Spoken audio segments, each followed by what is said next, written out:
où on a proposé la contractualisation. Non seulement je me suis battu, j'ai négocié avec les premiers ministres, mais c'est grâce à cela que 2 générations suivantes n'ont pas été contractuels. Man li ma def moo gën a rëy Sen TV moi je suis professeur. N'est pas professeur qui veut en plus n'est pas professeur qui veut. Ah ouais, non, il le sait. yéen bàyyi leen kii enseignant la ngeen koy doon professeur. yow lan nga yow. activiste indigné simple chroniqueur de la rue. di leen nuyu di nuyu sénégalais yi nga xamante ne dañuy seetaan di ñuy bàyyi xel di nuyu waa Saint-Louis du Sénégal waa Colobane waa Fass ak waa Médina di nuyu sëñ Abdou Mbacké bi nga xamante ni sama xarit la bu Daaru Musti doom si waa dinaa la ci bool naa la fa yóbbu sax doom ci maam Cheikh Khati Mbacké di ko nuyu di nuyu waa Daaru Musti parce que ñoom aussi dañuy bàyyi xel bu baax. am na solo Cheikh Omar Talla tey da nga grand boubou de. waaw dama dellu fanay jeeri ak suñ ci boobam be mbeɗa salmina kala beyo mbimami nuyu waa Pikine parce que guddi falay fanani nuyu sunu gari mag yi muy Aïssatou Diop Fall ak le capitaine Dieye mais à travers la personne de capitaine Dieye semaine bi gis nañ armée sénégalaise li nga xam ni def nañ ko dem récupérer ay bases rebelles yoo xamante ni Sénégal daan fa woon egg. ñu amoon fa nga gis ñu def trafic bois ak lii di jëm ci yamba mais tey bu fekkee sunu armée bi am na taxawaay boobu di protéger les populations di protéger aussi. allo. nee na maa ngi lay nuyu. ça va la ziar ci àjjuma bi. di nuyu sama gars yi c'est vendredi. di nuyu Aïssatou Diop Fall. au-delà du journalisme dafa am loo xamante ni ne pénurie la ci réew mi te mi ngi koy commencer relever c'est le leadership féminin et c'est important dans ce pays ñu ngi commencer am problème boobu am ay jigéen yoo xamante ni ne dañuy taxaw di am ay prise de position même si c'est des prises de position yoo xamante ni c'est impopulaire bés dina jot nit ñi xam ne ñii lañ doon wax dëgg la te moom mi ngi incarné loolu te loolu bu ko teggi nit dina am fu muy toll dina am fu muy féete di nga xam ne yow moomatoo sa bopp te tollu nga foo xamante nii ne moomatoo sa bopp parce que nit ñi ñu ngi lay siiwu di la déglu te li ngay def te woo si parloo tey loo war a wax nit ki danga koy wax te avec conviction et il faut continuer comme ça on a besoin des femmes leaders et yaa ngi koy incarner vraiment merci beaucoup di nuyu capitaine ci vraiment teewaay bi mu teew fii te xam ne incha allah c'est sûr que débat bi fi mu jëm dina neex maintenant dafa am benn affaire nee na bu ma la bëgg a wax. waaw. nee na mu lay tooñ. lu mu wax. non on va continuer s'il te plaît. lu mu wax. ñu ngi perdre temps continuer on va fay. damay jëlaat parole non ba ngay wax waxu pénurie. dafa ni comme ça bopp bi rek nu mu amee pénurie de cheveux. waaw loolu amul benn problème loolu si la bokk. keroog ñu ngi wax ci affaire foncier bi dans ce pays. ñu def ko débat. macha allah am na yamante ni plus souvent duñ ci def débat mais quand on a des occasions on en profite pour en parler c'est le problème des installations électriques dans les maisons. ça pose énormément de problèmes. te mi ngi créer ay dégâts dans ce pays. que ça soit dans les marchés que ça soit dans les maisons que ça soit ailleurs. te état bi signé woon na benn décret pour que installation yi dorénavant am na société je pense que bu ñu waxoon dañ koy choisir pour ñu xool léegi affaire installation yi avant ñu lay xëccal courant. ñu ñëw xool est-ce que tout est normal ñu door a xëccal. loolu nag dama bëgg a cri de cœur la. à ce que état bi jël ay dispositions pour que loolu ñu waxoon ñu mettre ko en place. dëgg-dëgg pour que risques yi nga xamante ne ñu ngi koy dund te ma gis ko fan yi si yoo xam ne situation yom dafa grave. ma waxoon ne si ma ñëwee dinaa ko wax pour que mu doon plaidoyer que mu wax si. véritablement état bi jël ay dispositions pour que problème boobu ñu régler ko définitivement. c'est important daañu ci wax incha allah alors di leen jaajëfal ci nuyoo yi di wax ne que Ndoumbelane encore dafa ñëwaat di traiter actualité donc actualité bi ñëpp gis nañ ko c'était l'affaire Ousmane Sonko contre Adji Sarr mi accusé Ousmane Sonko de viol et de menace de mort donc semaine bi yëpp loolu moo cristallisé woon un peu l'actualité dinañ ñëw ci conférence de presse Ousmane Sonko bi essayer ko décortiquer par rapport sur le plan de la communication. daañu wax ci manifestation yi mais également posture au Assemblée nationale parce que ñu ngi jëm ci levée immunité parlementaire peut-être kii di président Ousmane Sonko déjà Aïssatou gis gis nañ ko ak Ousmane Sonko ñu accusé ko li ñu koy accusé mu génn jàkkaarloo ak presse bi apporter ay démentis déjà naka la ñu mën a jàngatee affaire boobu parce que on parle quand même d'une affaire de meurtre fii ci Sénégal par rapport ak koo xamante ne moom moo nekkoon troisième peut-être ci élection présidentielle yi naka nga gisee conférence de presse jàkkaarloo bi mu jàkkaarloo ak presse yi et cette histoire bien sûr. nee maa ngi lay gërëm di la sant ci sa question d'ouverture bu am solo la effectivement sénégalais yëpp defe naa fi mu ne nii relégué na sax na mbas mi carrément voilà au second plan et c'est carrément déplorable li ko waral mooy li may wax tout le temps depuis éclatement affaire bi mooy d'une affaire privée qui devait rester privée dem na léegi ba jël benn ay ampleur yoo xam ne man déplorable de quoi il s'agit yëf la boo xam ne à la base ñaari nit la ku góor ak ku jigéen bu nekkoon beneen nit ndax chaque jour ñu ubbi fait divers gis yu mel noonu gis sax ay inceste ak yu kenn xamul on voit ça dépravation des mœurs fii Sénégal defe naa y a pas besoin d'être une lumière pour xam ne c'est vraiment la dégringolade mais bi qualité accusé bi la. Justement, muy Ousmane Sonko. Qui n'est pas n'importe qui. Qui n'est pas n'importe qui tout à fait. Qui est Ousmane Sonko? C'est d'abord un homme politique, un député, mais surtout aujourd'hui le principal opposant du régime. Et donc c'est absolument pas n'importe quoi. Maintenant loolu am defe naa ça a été un choc ndax dugalee ci réew mi fii ñuy dégg yu mel noonu ay mœurs ak yu mel noonu mais li tax bii jël ampleur en tout cas à ma souvenance ampleur boo xam ne yeneen ne amuñu ko c'est parce que ki nekk en face la muy Ousmane Sonko ak armée virtuelle bi mu yor ak aussi moom ci boppam li mu jaay sénégalais yi ba sénégalais yi jënd ko mu ñu tombé encore ak beneen déclencheur mooy sénégalais yi mere ki muy jàkkaarloo muy président Macky Sall mere bu amul fenn. donc loolu yëpp nag dafa nekk benn cocktail détonnant boo xam ne gënul ci réew mi conférence de presse su Ousmane Sonko bi pour moi cela a été une grosse erreur de communication. Ah bon? xam nga fii Sénégal dañu tàmm loo xam ne. En tout cas moom Ousmane Sonko tàmmal nañu loo xam ne su ma sañoon mu yem fi ci moom après danaa ñëw nag ci Ousmane Sonko pourquoi man ma yàgg wax ne c'est une déception pour moi par rapport ak fi réew mu toll. dañuy gis ne sous d'autres cieux ñi ñu fi mos a tuumaal yëpp yëfu mër sa dafa sori. mais yëfu xaalis rek. oui. Sénégal nag moom bu ñu jiyee sàcc moom fii après tu fanfaronnes tu parades presque gëree ngay doon fii dafa mel ne bañuñu ku sàcc compaloo la ñu bañ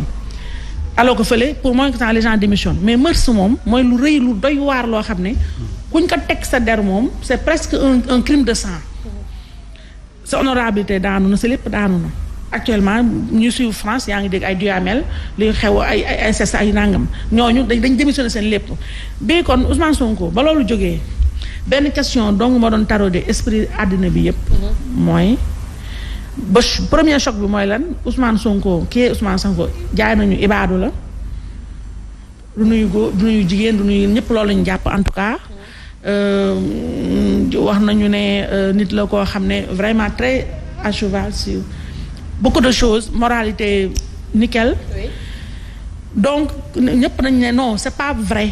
Ousmane Sonko sañul dem ci salon de massage je précise fii Sénégal connotation bu mu am rafetul c'est vraiment dañ ko tuddee salon de massage rafetal naayisal mais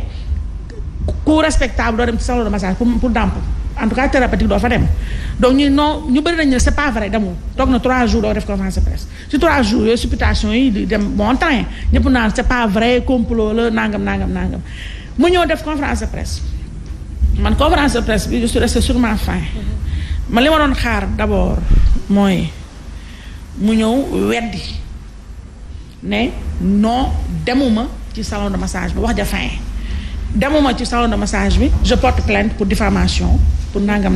mais au moins Aïssatou apporté na lu tax tey jii mu dem ci salon de massage bi wax na ne que dafa feebar day faju dafa am lu mu yëg ci yaramam moo tax mu dem fa loolu tam est-ce que mënuñu ko accepter non mën nañu ko accepter même Papa Matar parce que Papa Matar léegi homme public la. mais explication boobu moo wax dëgg yàlla moo tiré par les cheveux xam nga salon de massage yi ñu xam nii qui ont pignon sur rue mais de wuyu tur ba suite beauté mooy lan jolie beauté. loolu la foofu wax ma fa lan moo fay thérapie lan moo fay faju lan moo fay pansement lu fay nangam dañoo nga dëgg et puis man xam lu ma gën a naqari mooy li may wax tout le temps il faut que les hommes politiques arrêtent de nous prendre nous les Sénégalais pour des demeurés ñun dofuñu quoi ci réew mi lañ dëkk ku faju ku feebar man actuellement nii am naa ku nekk sama kër ku ma jege ci télé laay waxee ku nekk sama kër ku ma jege man xam nga aw ma dara dafa soxla kiné ñëw sama kër matin et soir ñu ngi may déglu matin soir ku war a faju damp massage damp mais am nga fooy dem wala lu gën a simple sax mooy ñun ñu xaw a am tuuti tur rek mais dañuy ñëw sa livraison à domicile lu ma amee noonu la service à domicile yëpp am sa kër la ñëwee nga ñëw mais salon de massage yu kenn dem fa pour damp pour ay fajoog yooyu dem yóbbu fa kenn la fa yóbbu nit ñi du fii laay toog da ko fa wax neexul dégg neex donc man boobu dama doon xaar ci moom à la base nee mooy que d'abord qu'il démente sa présence sur les lieux il ne l'a pas démenti moom ci lu mu sukkandiku te boobu malheureusement boobu ba léegi je vois que Sénégalais la yëpp foofu la ñu taxaw accroché aussi mooy non y a pas eu viol y a pas eu viol y a eu quoi c'est un questionnement que les gens ne se posent pas. mais ça veut dire quoi Aïssatou? man son problème non regarde moi c'est mon problème c'est quoi? oui mooy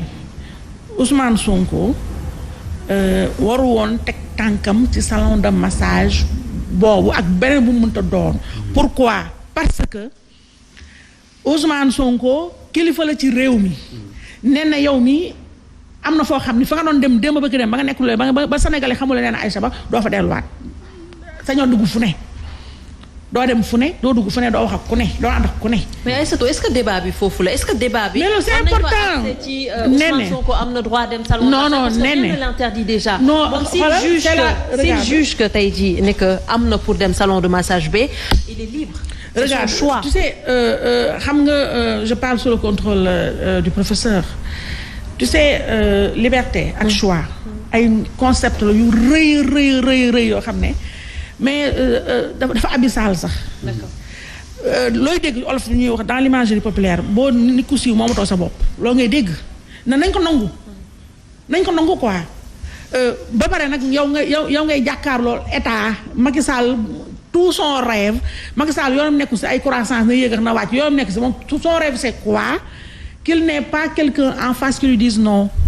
ñu fi doon wax non ñëpp jël na leen noppi loo leen d'une manière ou d'une autre Ousmane Sonko rek moo nekkoon ci kaw taxaw résister boobu ba léegi Ousmane Sonko mais ci lan la échappé wax nañu fa affaire xaalis ay 94 milliards ay nangam sangam loolu yëpp échappé na ko mu ñëw léegi ci affaire mœurs parce que bii nii attends affaire complot dañu si ñëw après je veux pas monopoliser la parole mais la première faute du erreur la première faute de Ousmane Sonko mooy d'abord yow yaa jóg en âme et conscience kenn drogué wu la kenn fekk la nga tëdd fenn ñu defal la photomontage comme ñu fi gis ñu jox la daal dëggal comprimé nga noonu dañ ma door comprimé yow yaa jóg taal sa oto dawal ko waaxu ba foofu dugg toog tu t'es jeté dans la gueule du loup tout seul léegi nag ñu doo ko wax na leneen c'est-à-dire affaire bi dañ ko forme ak fond conférence de presse boobu nee na foofu nga ma laaj ma jeexalee foofu dama doon xaar li ma wax ne ñun Sénégalais ñu nekk ci public bi nañ tàmm loolu ñun duñu ay saint mais on nous demande d'avoir le comportement d'un saint dina difficile nag mais dañ ko war a jéem bu ñu juumee nañ nangu ne dañoo juum wax ja fin nañ assumer suñu erreur doogul mën a justifier et on en tire les conséquences Ousmane Sonko ce qu'il devait faire man su ma bokkoon ci staff communication wala may mbokkoon dama ko naan ndax ku ne xam na boobu nag fu ñu jëm ni ku ne xam na ko gis nga daanu wàcc daanu ci gën a gaaw comme une petite digression yaa ngi fàttaliku affaire Mansour Faye bi ay audio dafa doon weddi mu jigi mu nangu ne kii na nangam bii nii qu'est-ce qu'il devait faire moom xam na ne dem na fa d'abord waru fa dem moom la mi dégg naa mais xam nga dootu fa dellu moom dootu dellu si benn salon de massage. li ma waroon wax d'abord dans un premier temps woo Sénégal yi ñëpp toog di ko xaar mu ni dem naa fa bala ma dugg si ay thérapeute yooyu dem naa foofu je me rendais pas waxin la neew ma waxee ko nii mais l'esprit dem naa fa dëgg-dëgg je ne me rendais pas compte que de demee nii nit laa dama fa dem simplement pour nangam nu ko benn affaire bu rafet construction bu nice mais li ma ci intéressé mooy maa ngi jégalu képp ku mu metti ndax xam naa ne am na ñu mu décevoir ma dem fa da xaaruñu ma ci yu mel noonu dem naa fa maa ngi jégalu waaye parce que y a le mais qui est important mu ne la mais doo ko nag dugg nag si mu dugg noonu yëpp mais dafa ñëw commencé comme d'habitude rek de la poudre aux yeux oui y a pas eu viol oui complot la nangam assumé wu nangam loolu kooku ne je laisse la parole circuler mais c'est une faute qu'il a fait. daañu ci ñëwaat parce que faute la ou pas peut-être c'est apprécié différemment capitaine ñu gis ne que ci conférence de presse bi quand même carrément Ousmane Sonko dafa accuser kii di président de la République accuser kii di ministre de l'Intérieur ak procureur crier au complot peut-être am ñu jàpp ne que quoi qu'on puisse dire il a prêté le flanc alors naka lañ mën a jàppee loolu parce que suñu waxu complot ba ñu arrivé à ce niveau-là c'est parce que l'heure est grave. waaw merci de m'avoir donné la parole. man nag yenn situation yi bu amee. je crois à ce qu'on appelle accréditation. oui c'est-à-dire que kii wax ban casquette lay waxee. man j'ai eu la chance d'avoir fait l'armée dem ci ba grade de capitaine. mais dafa am le statut d'officier am le grade de capitaine am le titre de soldat. donc ñett yëpp am naa ko. léegi nag ñett yi may points yi may njëkk wax. bi ma seetloo bi ñu toogee ñun ñëpp dañu wax ne Sénégal dëgg daf fi tumuranke. donc le premier point may wax ne man.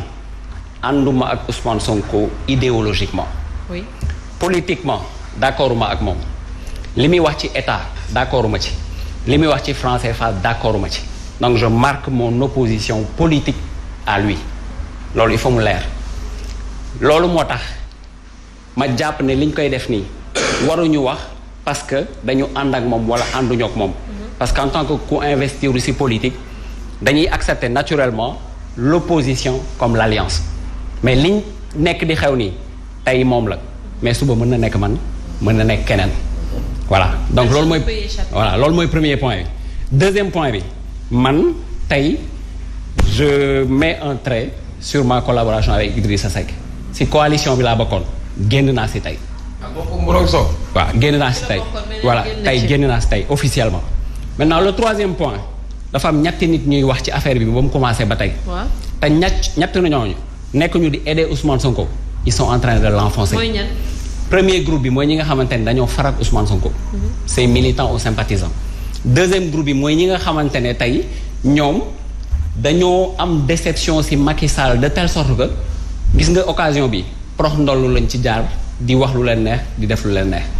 troisième personne yi nag mooy ñi nga xamante ni maag ñoo may am. xamuñu li xew riir mi lañ topp di wax ñooñu ils sont en train de l'enfoncer. xam nga tey dugg ngeen ci cadre dem na fa demu fa viol am na wala amul mais tey dañ ko dugal ci benn carcan boo xamante ni mi ngi dem ci la sûreté nationale. et c'est plus dangereux. donc man fii laay waxee parce que honnêtement comme li ma wax je m'oppose à lui. mais ñi farak moom naka lañ koy enfoncer. waaw loolu plus waxtaan bi di dem. dinaa indi des éléments techniques. soo gisee ma wax ne accréditation dafa am situation boo xam ne li nga xamante ni moo mën a aider nit ki techniquement il faut ñu génnee ko. donc tey waxuma man dem na wala demul violé na wala violé wu mais tey dañu génn foofu dugal ko feneen. foo xamante tey bu ñu ko bëggee daaneel dañ koy daaneel. donc nag côté boobu man laay waxee. parce que il faut que ça soit clair parce que amaana peut-être ñi ñuy seetaan du ñu bëgg comprendre bu baax. lan ngay wax quand tu dis que bu fekkee dañoo dugg fenn fi. suñ ko bëggee daaneel dañ koy daaneel. c'est-à-dire parce que dafa am ñaari affaire dafa am la dimension humaine de Ousmane Sonko am le paradigme Ousmane Sonko. la dimension humaine de Ousmane Sonko c'est un Sénégalais c'est un citoyen c'est un père de famille parce que Sénégalais ak citoyen du benn tey bu ay Guinéen amee problème Sénégal bu fekkee ne tey nit ki day wax il doit parler en tant que citoyen parce que ay doomu Sénégal dañu nekk ci réewu Guinéen yooyu donc foofu tu es citoyen loolu tax ñuy wax citoyen du monde en tant que Sénégalais nag tey moom Sénégalais bi mu doon moo ko permettre mu am engagement boo xamante ni tey kàddoom dem na ba ñu bëri gëm ko ci loolu. troisième point bi nag borom njaboot la am na papa am na yaay et cetera boobu garaawul mais fi garaaw mooy su ñu ñëwee maintenant ci paradigme Ousmane Sonko tey bu waxee kàddu bi mu génnee day am récepteur yooyu nag deuxième partie bi moo dangereux parce que bu ñu recevoir message bi day am effet de comportement ou effet de réaction si ñoom donc dafa woo ay nit pour ñu génn à la résistance boo jëlee constitution bi dañ la ne boo wootee appel à la résistance ou appel à la révolte nga yem ci wax bi rek loolu c'est passible au minimum de 6 mois de prison bu fekkee ne nag appel boobu dañ ko acté minimum di nga tëdd 1 an loolu moo tax ma ne tey ñi ngi wax ci cadre viol bi mais bu dee dafa am ñoo xamante ni dañ koy fexeel man wóoruma mais tey dañ ko duggal ci carcan boo xamante ni loolu moo tax couloir bi tracé nañ ko te bu ñu dem ci waxtaan bi nag je veux pas monopoliser la parole dinaa indi nag ay éclaircissement yu gën a leer. d'accord alors dinañ ci ñëwaat pour xam également ndax thèse complot bi yow naka nga ko gisee exactement ma tourner peut-être ci Omar Faye dégg nga li fi jot a am ban appréciation nga ciy def déjà parce que d'une part ñi ñu ngi naan complot la d'autre part am na sax ñu dem ba ne complot la boo xamante ne peut-être Ousmane Sonko ci boppam moo ko orchestré par rapport à l'État du Sénégal. Bon. xam nga ku nekk da nga am sa appréciation fii laboratoire d'analyse la ku nekk da nga am nooy analyser mbir yi li ñuy def nag c'est des faits du ñu analyser ay wax ci ay faits la ñuy dugg nee na fii lañ toog débat ñu wax ci la criminalisation du viol mu ne nous sommes tous en sursis góor gu nekk il est en sursis buñ na tuumaalee viol ak quel que soit ses statuts la police ou le procureur est obligé d'agir ci criminalisation du viol dëgg la wala du dëgg mais ki la tuumaal bu xasee ba wax rek crime la dañuy agir loolu mooy gravité criminalisation viol bi sans ñu encadrer ko nag c'est comme ñu ñëw accuser le de meurtre dañ lay jël si capitaine dina si wax xam na bu baax li may wax dañ lay jël si loolu mooy gravité criminalisation viol bi moo tax ma waxoon ne nous sommes tous en sursis même bu fekkee ne sax dañ la complot wala quoi que ce soit immédiatement la réaction de l'humilier c'est de venir te prendre loolu la mooy affaire bi maintenant Sonko daf ñu tooñ ñun. Comment ça? Je ne parle pas de Sonko président de Pastef.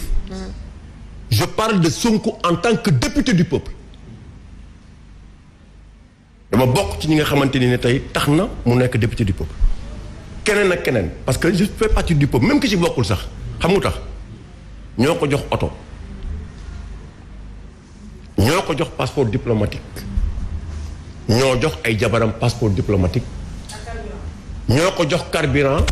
ñoo ne ko boo feebaree mën nañu jël ak 80% tes charges ñun ñoo ko jox ba pare mu am la loi organique dans le règlement intérieur de l'Assemblée nationale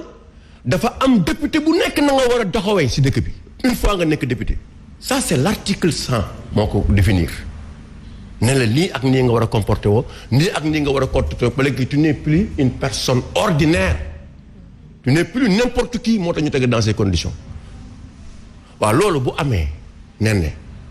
da nga ko war a doxee nag jëfe ko parce que tey boo demee ba taxaw ne gendarme yi woo la nga ne mënu du ma ñëw parce que amu leen droit oo ma ñëw parce que dafa am lu la askan wi mu bugg la askan wi soloon muski boobu tax nga am immunité parlementaire boo xamante nii ne gars yi waruñu la mën a jël c'est-à-dire Sonko il faut mu xam sa dimension il faut mu mesurer sa dimension il peut pas banaliser tout c'est pas possible Aïssatou wax na ko tu ne peux pas vouloir fragiliser un régime bëgg leen fi jëlee taxaw di attaquer les intérêts des multinationales en position pour être président de la République tu te permets d'aller dans une salle de massage boo xamante nii ne amul benn agrément amul agrément salle boobu salle de massage boobu amul agrément te yow da nga feebar moo tax nga war a dem di massé wu nga dem ci xale nga dem foo xamante nii ne ña fa nekk du ñu ay professionnel nga ñëw à certaines heures c'est-à-dire loolu bu ñu ko xoolee sur des faits kenn mënu woon gëm ne salle de massage boobu ñuy tuumaal Sonko am na ba mu defee conférence de presse nag la wax ne dem naa ci salle de massage Sonko na xam ne du nit ku ndaw Sonko na xam ne am na fu ko réew mi teg bu fa tegul boppam nag nit ñi xam si yenn disposition la ñu jël mais li nga xamante nii ne mooy faute lourde bi mu commettre il nous revient à nous tous ñu condamné ko ba bu ëllëgee képp ko prétendre demain être président ou faire quoi que ce soit absolument di nga xam ne yow lii nii waroo ko def au nom du peuple parce que tamit il y a des critères de choix tout à fait te loolu mooy suñu problème maintenant dans ce pays professeur c'est-à-dire que même boo daan nekk député wala nga nekk ministre wala nga war a nekk président mais nit ñi dañ lay toog di la topp di xool kii ban genre nit la aux États-Unis ou ailleurs ou dans les pays noonu la ñuy def donc maintenant yow mënoo prétendre demain diriger ce pays am ambition boobu taxaw di dénoncer yenn yi ba pare ñëw ñu lay fekk ci yenn yi bu ñu la ci fekkee képp kuy wax dëgg nag te yàlla rek tax nga xam ne dëgg rek moo la ñor ñëpp xam nañ ne Sonko juum na warul mën a jóge këram à 21h taal otoom moom kese romba dem ci salle de massage bu xamante nii ne 21h normalement ña fa nekk di liggéey waruñu fa toog war na fekk ñu ñibbi seen i kër parce que du seen kër du seen liggéey waxaguñu ci complot nañu wax ci feewu dem bi d'abord complot bu fi kenn duggugum nañu xool d'abord lan moo wundu wax ci lan moo indi wax ji tey ba ñu indi foofu bu fa demul woon xam boppam xam lu muy posé xam lu muy jar xam fi ko peuple sénégalais teg waaye Sonko du déplacé wu nag naan yaa ngi dem te kii professeur capitaine am na lu mu wax sànq mais am na sax lu mu des c'est-à-dire sànq mi ngi wax ñi koy dugal Sonko moo wax ne sama salaire u député du ma ko laal dama ko may pépinières yi ak les femmes de Casamance nee na Sonko moo ko wax waaw nee na ku mën a jël sa salaire di ko maye. waroo mën a fay 200 000 francs thérapie. waroo mën a fay 200 000 francs thérapie. ci yoon. mais là dafa ndànk là aussi y a nuance. dafa ndànk d'accord dafa ndànk rek. maintenant est-ce que yéen ni ñu demee ci suite beauté bi xam ne kii amul agrément. fi Sonko wax ne fa la njëkk a dem di fay 200 000. xam nga 200 000 looy fay. lan moo tax ngay fay 200 000. est-ce que dañ lay fay pour massage kese wala c'est un ensemble. bu tax nga war a fay déjà. waaw mais loolu nag da ngeen war def enquête dem comme ni ñuy defee enquête. te moom du fay 200 000 carrément. waaw dem prise en charge. expliquer day wàññeeku ñin ñi xam. yaa ngi dégg ba pare mu am des propos contradictoires si ñoom ñëpp. que ça soit moom. que ça soit Diomaye Faye. que ça soit le centre de la communication. voilà. parce que Diomaye nee na il payait 300 000 francs. waaw moom mu ne 200 000 Sonko a dit ne je paye 200 000. plus de 200 000 te opposant la amu ko. waaye am na lu mu demee fee. mu ne ko ñu poser question Diomaye ne ko pourquoi bi muy dem mënu ànd ak garde corps am mu ne amul lu mu fay garde corps. amul lu fay garde corps dëgg la. lu tax àndul jabaram xam naa peut-être amul lu jabaram lu mu muuroo peut-être. yaa ngi dégg et pourtant ba muy dem di seeti blessé yi. il était accompagné de deux. oui mais parce que moom laa lay wax dafa ndànk rek moom laa lay wax dafa ndànk rek kii nee na dafa ndànk rek. c'est-à-dire dama bëgg a wax man sur des man damay wax sur des faits. non Omar àggal fu baax nga nekk. yaa ngi dégg damay wax si nga xamante ni ne c'est sur des faits. dafa ne amul lu mu fayee garde corps waaw yooyu nee na non yooyu. dama nekkoon candidat à la présidentielle. oui non yaa ngi dégg ba pare mu rafetlu taxawaayu propriétaire bi. waaw tagg ko keene. tagg ko. kële ne si dil bi la bokk. si dil bi la bokk. chargé de la communication. Pierre communication moo wax loolu. moo na ci dil bi nekk même en leur sein amul une coordination de. ba pare Omar kooku nee na chargé bi nee na ñoom ci biir Pastef d'accord ñu bëri d'accord ñu. ba léegi d'accord ñu ci li mu def fële. xam nga loolu nag lan moo si mun. il faut être grand dans la vie. waaw kay bàyyi. la grandeur d'un homme. mooy quand il y a une situation. nga xam ne am nga ay militants. am nga ay sympathisants. am na sénégalais yu yaakaar ci yow am na ñu yaakaar sa avenir ci yow. bu situation amee nga ne d'accord fii dama fa demoon lii moo taxoon. juum naa. voilà. parce que bu fekkee ne aussi. oui suba boo nekkee bëggee nekk président. te boo juumee doo dellu ginnaaw. et c'est ça la force de Wade à un moment donné. Wade il savait reculer. oui reculer. 23 juin baa ngi nii. il savait reculer. yeneen. et Sonko avait dit moo ko def post ko si Facebook am ne yàgg nañ ma wax ne. j'étais au courant. j'étais au courant que gars yi ñu ngi may ut. waaw léegi bu ñu la waxee loolu ak sa position. waaye nee na war nga def attention nag. am na ñu xamante ni du ñu dara. yàlla da leen may nii rek barke. bu ñuy watu c'est le coiffeur dañ koy oo këram. waaw maa tamit maa ngi ni toog. dañ lay woo sa kër. parce que vu sa position. mais am na lu xamante ni ne bu amee. non tey nag Sonko doon dafa ndànk dama ne. li ñu dal ci ni ñu falee Macky Sall. d'une manière aveuglette. mener un combat. qui a enregistré des morts. des gens qui ont été licenciés. des voitures qui ont été brûlées. des maisons et tant d'autres. Autant on ne peut pas aujourd'hui prétendre élire demain quelqu'un un président boo xamante ni nous allons revivre la même situation. non dama koy tàccu. non je suis Aïssatou. je suis par terre. Aïssatou mënoo tàccu Omar Faye ci li mu wax. non dama koy tàccu non parce que Omar dafa sàkk mi sama lanc. non je n'aurais pas pu mieux dire. mais suñu demee au-delà de ça. parce que foofu tamit waroon na dem warul woon dem après dañuy laisser appréciation peut-être ak moom ak ay entourage am par rapport à ça mais suñu demee au-delà de ça ñu indi maintenant thèse au complot. Aïssatou lan lañ mën a retenir ci loolu parce que suñu demee ba tomber ci complot bi c'est parce que comme je l'ai dit tout à l'heure. tu sais moi j'ai deux convictions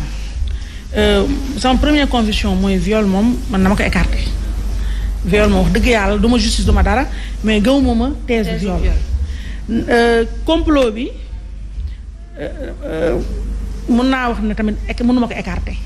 mais je m'explique viol moom amul gëwuma ko wax dëgg yàlla je ne veux pas truquer mais gëmuma viol moom gëmuma ko Omar ma fàttali la ne si PV yi ñuy dégg demu fa benn yoon multiprise dafa demee. en tout cas moom Sonko demu fa benn yoon suite bëte boobu c'est presque un client favori préféré foofu mais donc ce que je veux dire lu tax may le complot bi ba tey damay rejoindre Omar ak li ñëpp xam Sonko moom fi nekkee ba léegi xoolal ñaat ndëgg sër yu rëy yi ñu ko lalal yëpp mu laali tegg dem taxaw fee moom du may dara Macky Sall an Sonko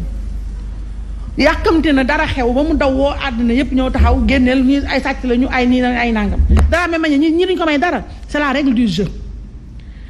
ñoom jéem nañ ko laal ci affaire xaalis sottiwul jéem nañ ko laal ci lu ne sottiwul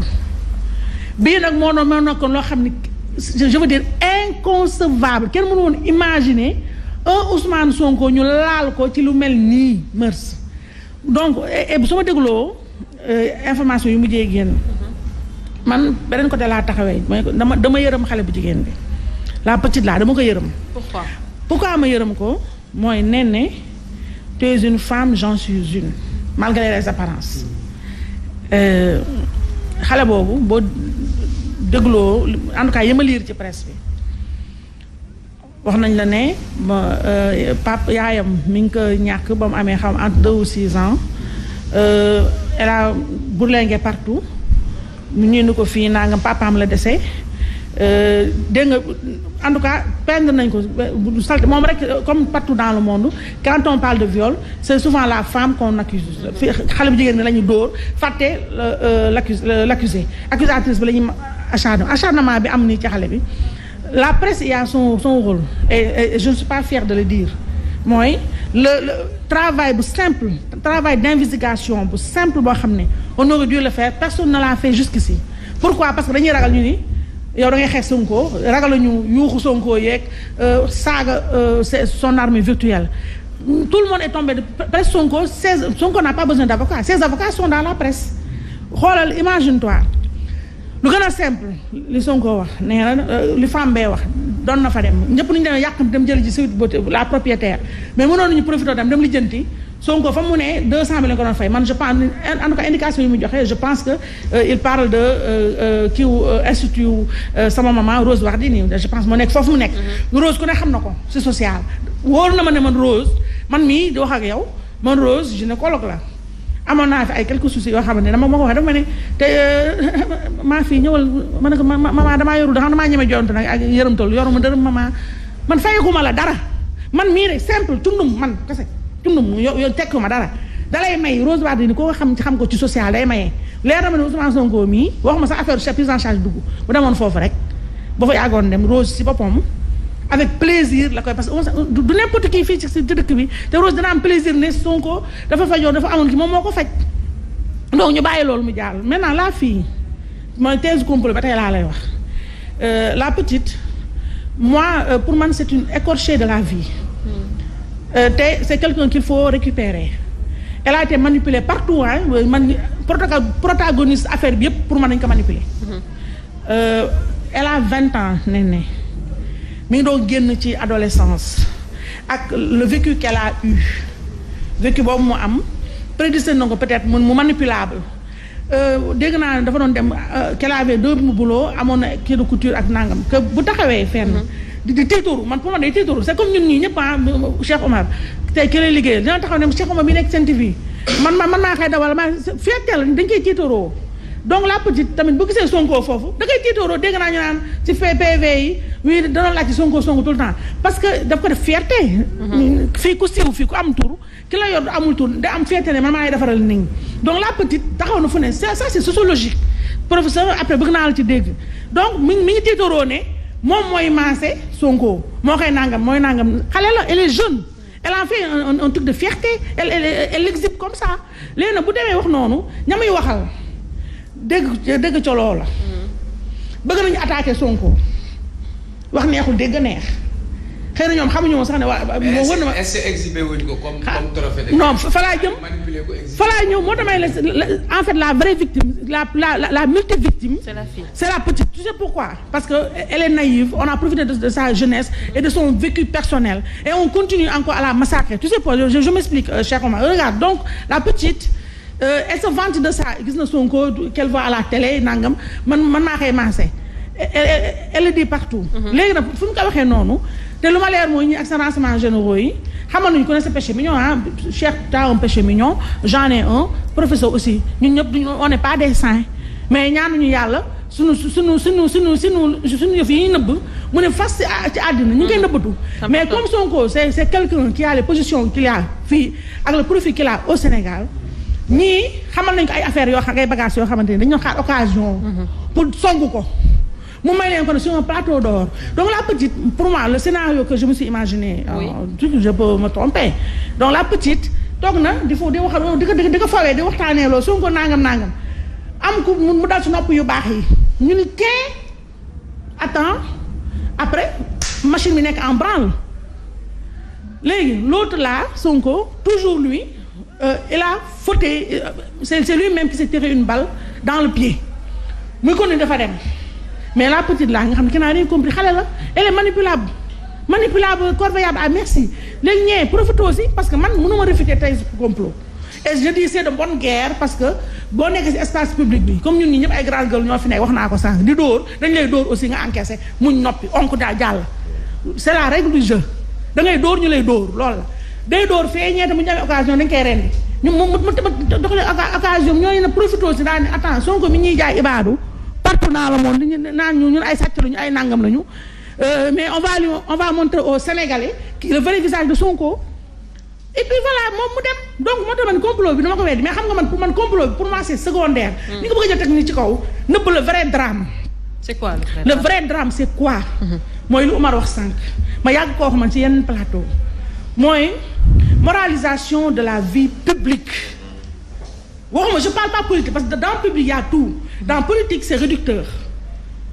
mais je dis moralisation de la vie publique réew mi foofa toog gis affaire mbas mi yàgg naa ko wax yàlla suñu borom moo ñu mere yónnee ñu ko ñu war a soppeeku ñu mu dóor ñu beneen te du arrêté tant que ñu arrêté moom du arrêté mooy kun donc mooy lan moralisation mooy ñun il faut que ñun ñi ñu war a jiite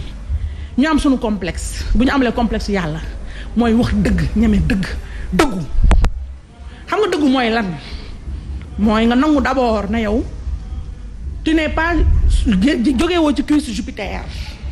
da nga bëgg a jiite ay nit nga bëgg a jiite ay xar ak ay bàyyuma mooy yow mi war a am prétention yow mi am prétention nekk président de la République de tous les Sénégalais qu'ils soient d'ici ou d'ailleurs yow da nga war a exemplaire ci waxin ci jëfin mooy lan lépp looy def nag na am sutura na làqatu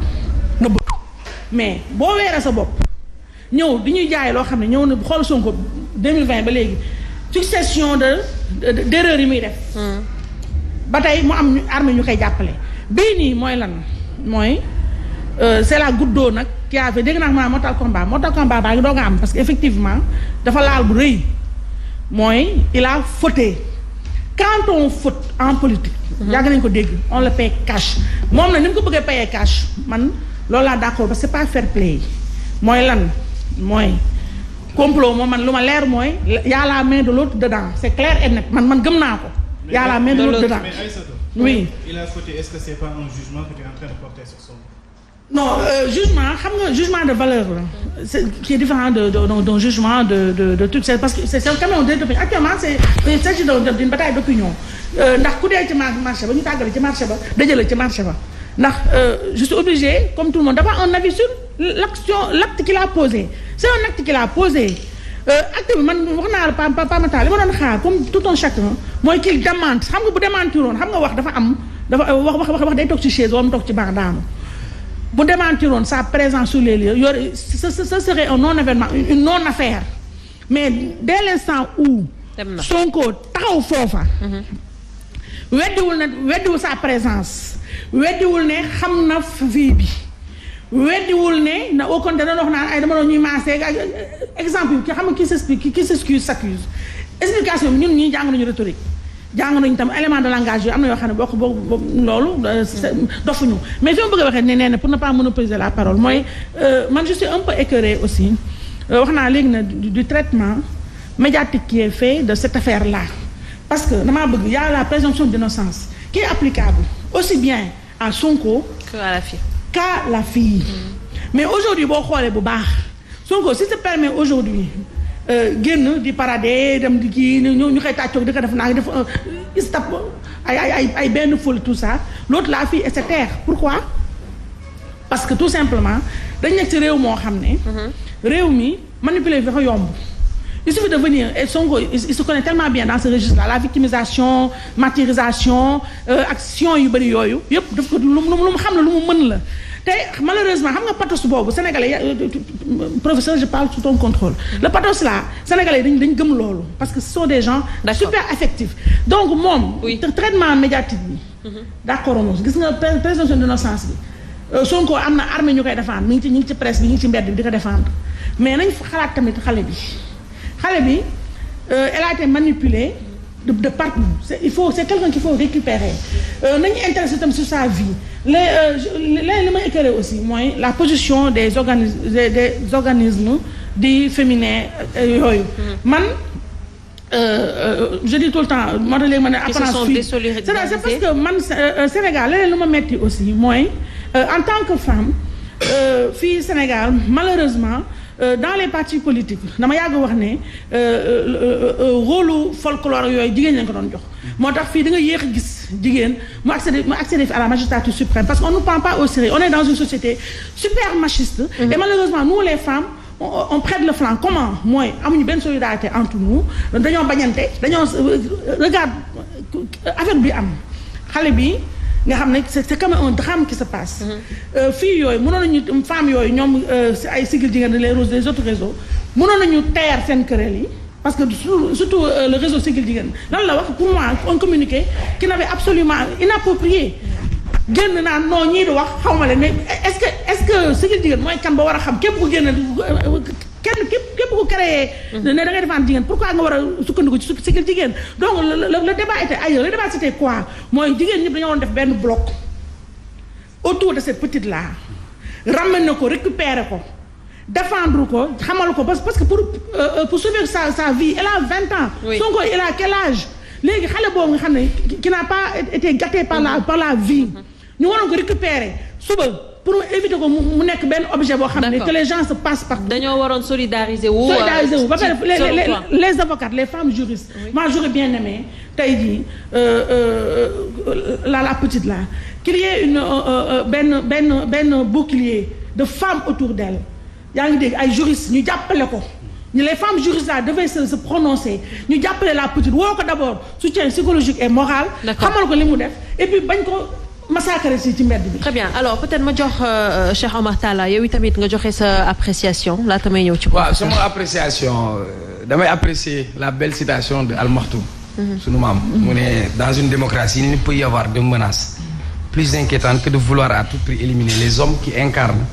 les aspirations réelles des masses. Aspirations qui font de cette démocratie un élément sûr de développement. ci tënk rek mooy bu ñu demee ba. ñuy njort wala ñuy xalaat ni képp wax nga wax say kàddu léegi Macky Sall tey ku jàkkaarloog moom tu es en sursis ku ndóbin rey sa maam foo seen lu ñuul daw dinaa ci balaa ma ciy ñëwaat sax ci waxu complot politique je crois que tubaab dañuy wax prêter le flanc bon peut-être nu ma koy firee ci wolof may sa bopp mooy tey sooy bëreeg Balla Gaye nga may ko wet parce que man moom Pikine laay support mais bu jàppee du bàyyi donc nag su fekkee da ngay xeex ak régime surtout nga nekk opposant en Afrique sa téléphone dafay nekk sur écoute. C'est clair. dinañ la épier li saaneex naan dinañ la pister te woykat bi da doon woy mu naan nit ku lay wut jéem jotu la dina seet yoon bu gën a gaaw ngir mu mun faa jaar ba yàqal la et tey ñëpp ñoo exposé yow mi Pape Matar jarul moo koy wax parfois dañuy wàcc rek pour naan café nga gis RG bu la topp démb dañ ma bind message ne ma keroog bi nga demee télé ba am na ko ma leen man ku ma topp sa problème man télé bu mag laa dëkk mais kon tey li nga xam ni kay lañ war a wax li nit ñi ragal ak li nit ñi njort ak lan moo tax nit ñi dem ba am njort loolu lan moo tax yenn si nit yi génn ñu am taxawaay boobu parce que conception bi ñu am ci politique la mooy arme non conventionnelle. arme non conventionnelle. parce que Ousmane Sonko nekkul woon ministre. nekkul directeur. amul gestion financière bu mu yore. kon il fallait ñu xool ci fan la ñuy jaar et c'est ce qui est regrettable et malhonnête parce que tey da ngay tourner wax nga ko boo seggee Idrissa Seck moo jëloon deuxième léegi mburoog soow la nekkatul. tey sur la scène politique moom Sonko moo amoon opposition radicale bu taxaw ñeneen ñi doon incarner opposition et man comme dañuy wax sur des faits nañu remonter un peu le temps tuuti jarul ñuy sori parce que voilà un président qui disait que je vais réduire l'opposition à sa plus simple expression. Tout à fait. Sur les 557 maires man xam naa lu collectivité locale maire bu ñu fi saytu xool la parce que di nga toog nga nekk maire ñu ñëw ne la cas urgent am na da ngay woo sa daaf mu am lu mu la lijjanti parce que amoo lu toog donc sur les 557 maires Khalifa a été victime de ses ambitions loolu la amul leneen si l'affaire Karim Wade qu'est-ce qu'on avait dit CREI bu ñu ko appliqué woon Idrissa Seck mi génnee patrimoine am kan mooy rëcc si CREI on a ressorti la CREI et pourtant 25 dignitaires régime libéral yi ñu tegoon am na ñu joxoon ci wàllu CREI je cite exemple Omar Sarr tey ministre la dossier boobu c'est clos atte wuñ ñu waxuñu tey Ousmane Ngom dañ ko defoon interdiction de sortie du territoire jël avion dem jëli ko pourtant président moo ko sorti donc ce qui fait que jaan bi màctoon Khalifa Sall ba tëj ko ci kaso bi xañ ko mu nekk candidat jaan boobu màttoon Karim Wade ba ñu tëj ko ba génnee ko jaan boobu mooy watatu tey di ñëw ci Ousmane Sonko et c'est ce qui est regrettable c'est-à-dire tey c'est une affaire privée parce que tey n'importe qui mën nañ teg ci sa der lu nekk bu ngeen wooyee na jigéen ñi dajaloo góor ñu aussi nañ dajaloo def bouclier parce que tey boo xoolee nit sax xale bu góor ku fi xool nit parce que dañu dem ba criminaliser viol et danger bi fu mu nekk bi ñu criminaliser toxum yàmbaa gi la kaso bi fees donc tey tous les hommes sont en sursis donc ce qui fait que au-delà des faits de mœurs c'est-à-dire aujourd'hui au lieu ñu wax ci mbas mi ci bés bi la ñu ne et tey bu may wax ay nit ñu ne la c'est de bonne guerre non parce que pour man politique affaire u gentleman la c'est l'affaire de gentleman parce que pour man yow mi nekk au pouvoir ak yow mi opposé wu yéen ñëpp da ngeen am devoir ci réew mi et pour man j'en appelle au sens de la responsabilité de tout le monde maintenant soo dégloo PV yi parce que ce qui est grave c'est-à-dire dañ lay enquête léegi PV bi après même jaay ko du gerte caab bi sax il a les PV donc kon déjà sagam lan moo tax PV yi génn parce que commencé nañ wuññi sutura et li nga doon wax Ousmane Sonko dafa am benn image bu mu indi am ay valeurs yu mu incarné quoi qu'on dise tey am na loo xam ni am na benn taxawaay et parfois c'est comme si c'est le système qui veut écraser l'antisystème et malheureusement on va évoluer ci débat boobu mais tey Ousmane Sonko il a apporté une réponse politique en fait man su ma ko analyser du point de vue politique parce que il a donné un signal pour leur dire que man bàyyeekuwuma parce que quand Khalifa Sall toog def conférence de presse presque xaw a yërëm tëlu la machine est venue l'écraser sans complaisance PDS ak moyens yu ñu mënoon am yëpp doole ñoom Amadou Sall ànd nañu ñoo fi doon nekk Karim kenn du ko tëj tey récupéré nañ ñoo ñëpp taf leen le gosse il est isolé là-bas mais tey Ousmane Sonko il a compris que ku ndóbin rey sa maam foo seen lu ñuul daw et puis il faut bu amul taxawaay boobu je le disais à quelqu'un parce que rapport de force politique yi Macky Moussa ak opposition bi yëpp da koo jël et tey di nga ubbi benn fitna boo xam ne xamoo fu muy mujj et moi je crois que tey ku nekk si ñun personne n'est parfait ku nekk am nga say imperfections nit balaa ngay doon quoi que ce soit nit nga am nga foo xam ne tu es faillible et même si on parle de sa communication ndongoloo su ma woykat bi da doon wax weddi du ragal teggi tuuma la et si chacun se met à sa place nga ñëw nga nekk père de famille ñu jiin la ne da ngaa tëddee nit wala da ngaa yàqataan et cetera déjà moi j'ai vu Sonko boo xam ne chaque jour il était offensif là il était obligé d'être sur la défensive sauf que peut-être communication bi gudd na et weddi na tuuma mais on voit que c'est un homme aujourd'hui qui est blessé et man li ma jàpp toujours mooy ku sëlëm sa wujju du set et li ñu ko bëgg a sëlëmee mooy caricaturer benn image am wut fu ñu ko dugal moom aussi il a intérêt peut-être ñu leeral mbir mi mais man je ne dis rien ci ñi nga xam ne ñooy def enquête parce que seen liggéey la mais tey levier yi ñuy activer pour tegal nit ndëgg sërëx levier yi ñuy activer pour briser des carrières politiques parce que bu fekkee ni Khalifa Sall ak Karim Wade bu leen Macky amnisté wul neexu ko du ñu bokk ci jeu bi et aujourd'hui loolu pour man luy delloo ginnaaw suñu wàllu démocratie concernant la fille tey nañu waxtaan parce que pour man que ça soit Ousmane Sonko que ça soit la fille que ça soit keneen ñëpp ils sont d'égale dignité devant le droit tout le monde est d'égale dignité maintenant faut pas que mu nekk un débat de féminisme de macho etc parce que pour man la fille est une Sénégalaise Ousmane Sonko c'est un Sénégalais peut-être la fille a été l'appât qu'on a mis dans un hameçon pour essayer de tendre un piège à quelqu'un donc lii jàngat la ci ñëpp képp ku fi nekk bu ñu la bëggee duggal dinañ am fan lañ la jaare et c'est la lecture que j'en fais mooy finalement on devait parler d'autres problèmes on nous amène excusez-moi sur des débats de télé laa nekk ñemewu ma ko wax mais naa ko wax rek parce que dafa ñaaw quand on parle d'un débat de rein d'un débat de coup de rein te ci leneen la ñu waroon nekk et puis ñi politique man ay principe laay défendre Boubacar Seye bi ma koy défendre mosuma ko gis mais dafa la mu wax ne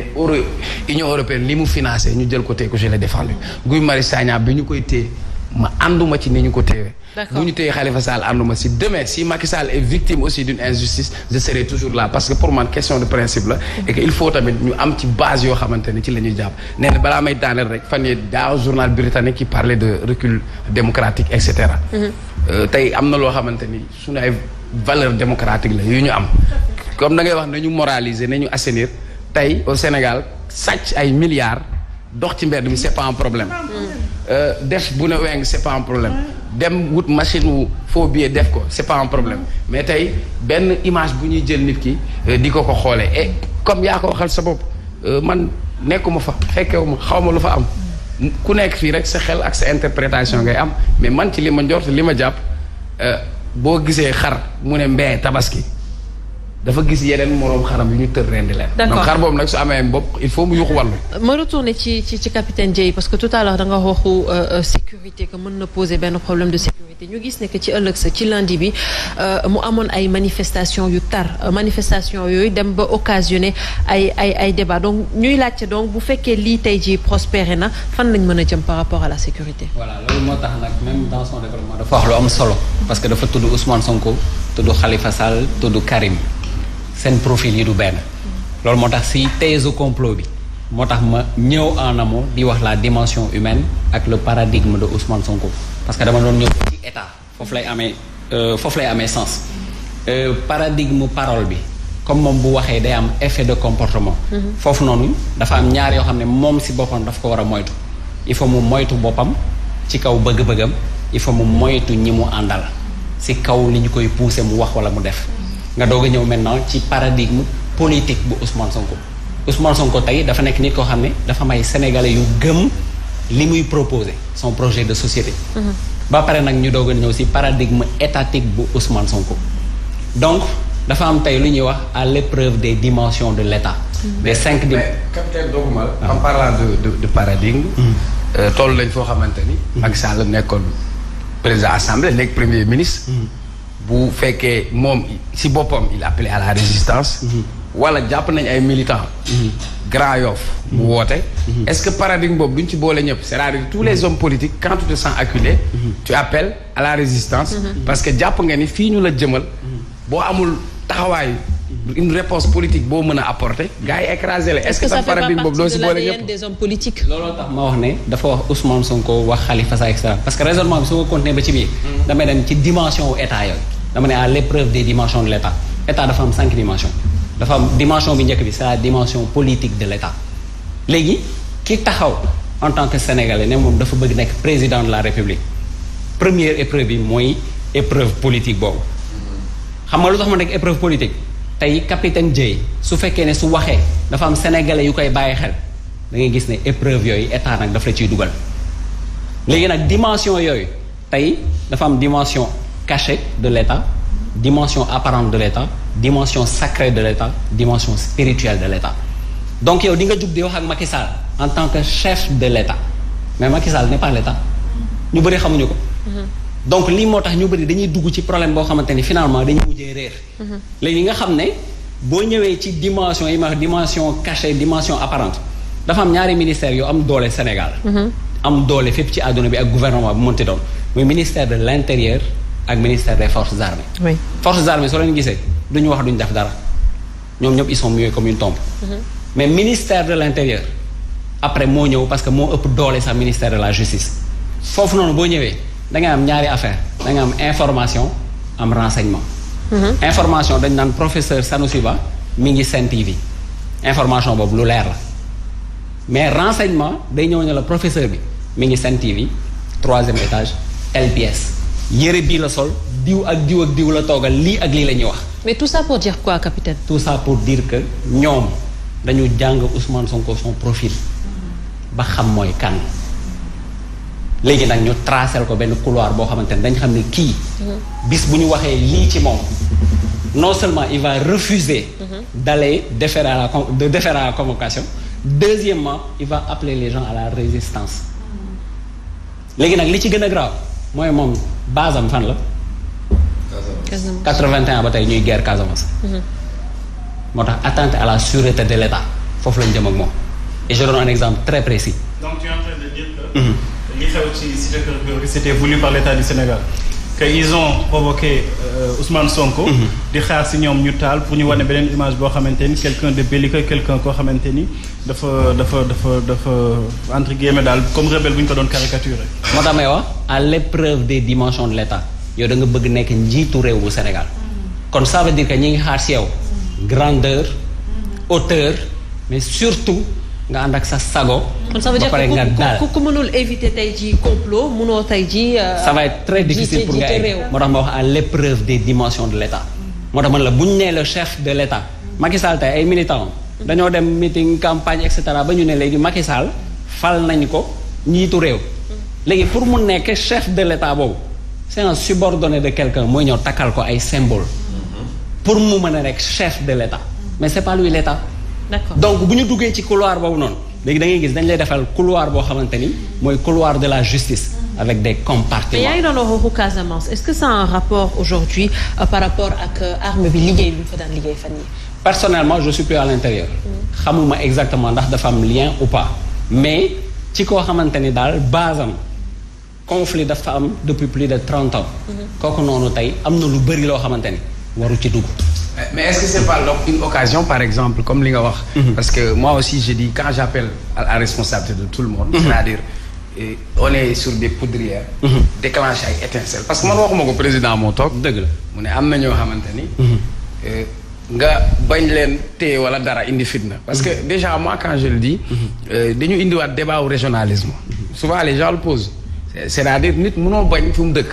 man buggaan na may ñëw yow Pikine ngay Pikine laay laaj fa laa dëkk. dëgg la kii bu loo ko wax danaan la bari ñi. Pape Matar la wax donc nit ku ne am nga foo féete. mais tey est-ce que yenn étincelles yi parce que yaa ngi ubbi benn fitna mais xamuloo fu mu yem. est-ce que consommer feu boobu jéem a xool nu ñu ko régler plutôt que ñu ko ci jéem a enfoncer parce que bu ñu ko ci enfoncer est-ce que du jur leneen loo xamante ni dinañ ko mën a rëccu. parce que tey moi j'ai vu à Bignona des gens manifester et cetera mais au-delà de Bignona tey Ousmane Sonko il a des militants partout et souvent profil jeunes yooyu nañu ko xool. c'est-à-dire c'est des gens qui se sont détachés. de la chose politique bi fi amoon. c'est-à-dire d'une beneen génération boo xam ne mosuñoo politiser wu seen bopp. alors donc ñoom si seen bopp lañ gis ci moom et puis pour man rapport de politique la parce que Macky rapport de politique la xam.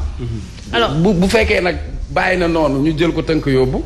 bu boobaa mu nelaw ci carte politique ou rapport de force peut-être professeur foofu joxe ci kàdduwam très rapidement et revenir un peu ci interpellation bi la Aïssatou Diop Fall interpellé woon mooy psychologie tey ji xale bu jigéen bi.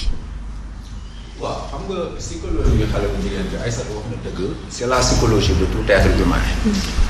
L'homme il cherche deux choses fondamentales l'immortalité et le désir de reconnaissance.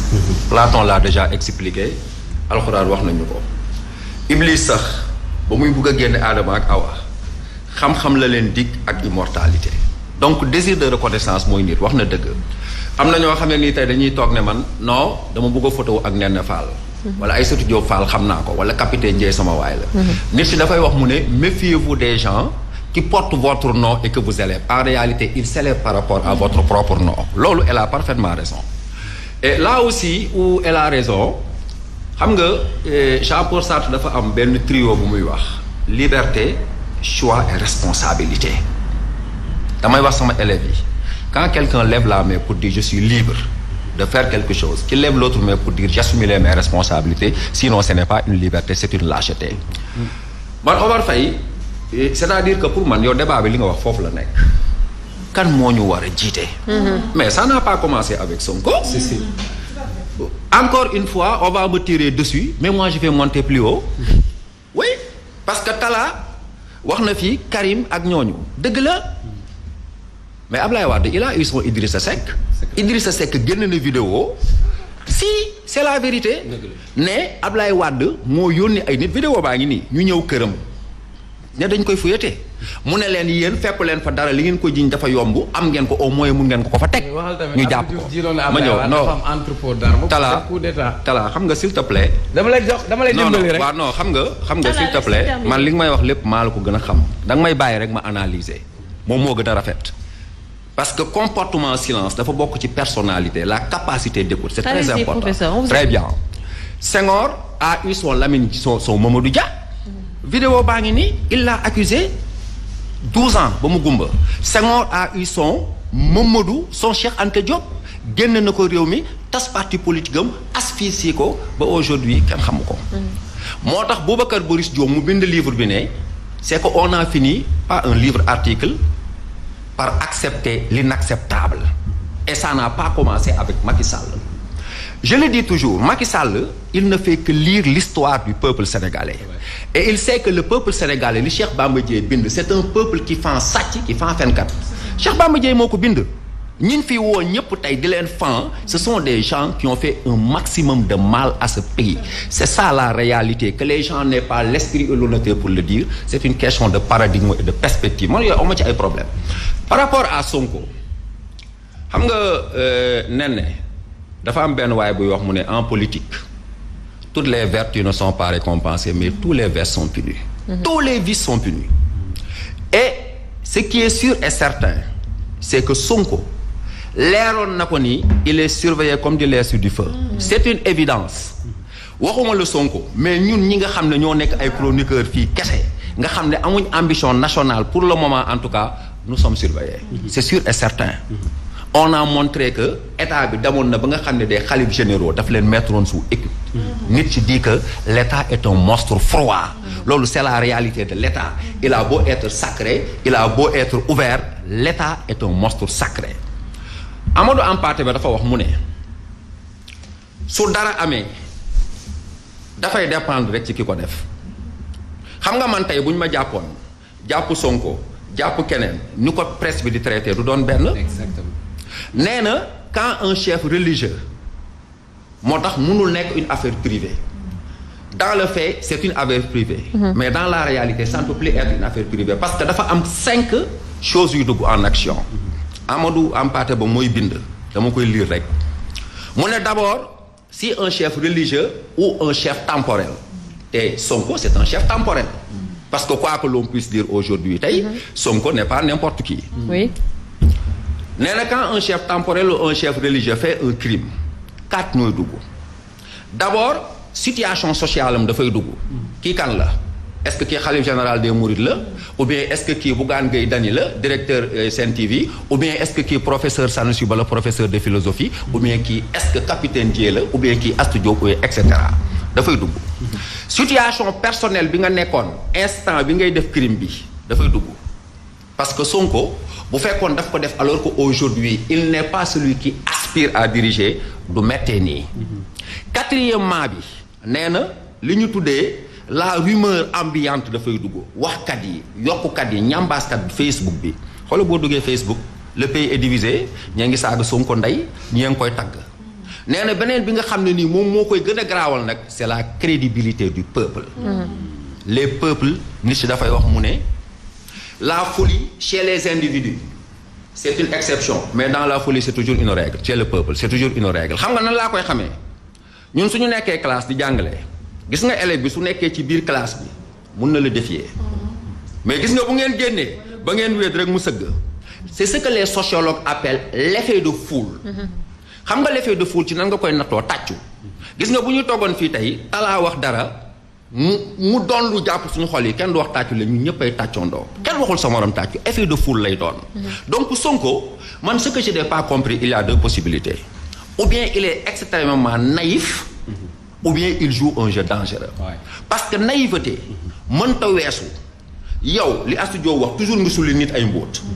nga xam Macky Sall gis fi mu jaar ak Karim Meïssa Wade xam Macky Sall gis fi mu jaar ak Khalifa Sall xam Macky Sall ak fi mu jaar ak tous les dirigeants.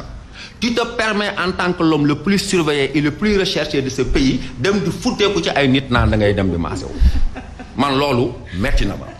am na viol wala amul viol man yooyu duma ci wax xam nga lu tax damay wax sama élèves yi ne leen bu ñu demee àllaaxira EG dafay am xam nga luy EG écran géant fii lu ñu fi wax dañ koy waxaat moo tax man du ma supputation suma esprit mayuma pour ay supputation mais je sais que li nga wax il a fauté en tant que leader. Mais benn waaye dafay wax mu ne nit ñi soo leen bëggee jiite dafa am loo leen di war a ëppee. mais Omar Faye a raison aujourd'hui da ngay gis ñoo xam ne dañuy nekk ci réew mi nekkoon fi ñu jiñ leen sàcc jëm leen ndëmbu aujourd'hui les gens ils font tout pour que ces gens là reviennent. C'est-à-dire que dañu dem ba fàtte ni soo taxawee waxuma leen dama nekk président du Sénégal bi mais ne dama bëgg a am jabar dama bëgg a samp kër loolu rek déjà soo ko waxee sa responsabilité toll na foo xam ne am na nii loo ko war a def. fi nga xam ne nii man moom laay daanelee. oui. gis nga kii nee na Aïcha. man dama wax sama élèves yi ne leen yéen ñëpp na ngeen jël seen statut ngeen def ci Sonko je ne suis pas un Sonkolé. gëwuma Sonko mosuma gis Sonko mosuma woteel Sonko man gëmuma kenn. man benn maître laa am en politique muy Cheikh Anta Diop ñi ci des gëmuma ci kenn parce que dama jàpp ne ñoom ñëpp c'est la même chose. D'accord. loolu laa jàpp léegi dama leen wax loolu ñu ne mais monsieur pourquoi ñu koy def may leen mais pour défendre la démocratie. pour défendre la démocratie parce que 2021 Macky Sall li mu def lépp muy jàll ñu ne noppi su fekkee tey jël na Sonko éliminer ko ñu noppi ça veut dire que demain li waa ji doon wax quand Hitler est venu en Allemagne il a commencé par tuer les communistes ceux qui n'étaient pas des communistes n'ont pas réagi. Après les communistes il s'est tourné vers les chrétiens il les a tous massacrés personne n'a réagi bi mu paree il s'est tourné vers les juifs personne n'a réagi. Aujourd'hui am na loo xam ne nii jàll na fa Macky Sall il croit dur faire comme faire aujourd'hui que il peut faire taire le texte bi tra leer léegi ñëpp ñi nga xam ne ñooy repère loolu ñun ñëpp dañ ko war a bañ. Pas au nom de Sonko non parce que pour man Sonko kese jaraluma may bind benn article mais au nom de la démocratie sénégalais war nañ wax ba pare nag ñu war a def le triomphe de la vérité.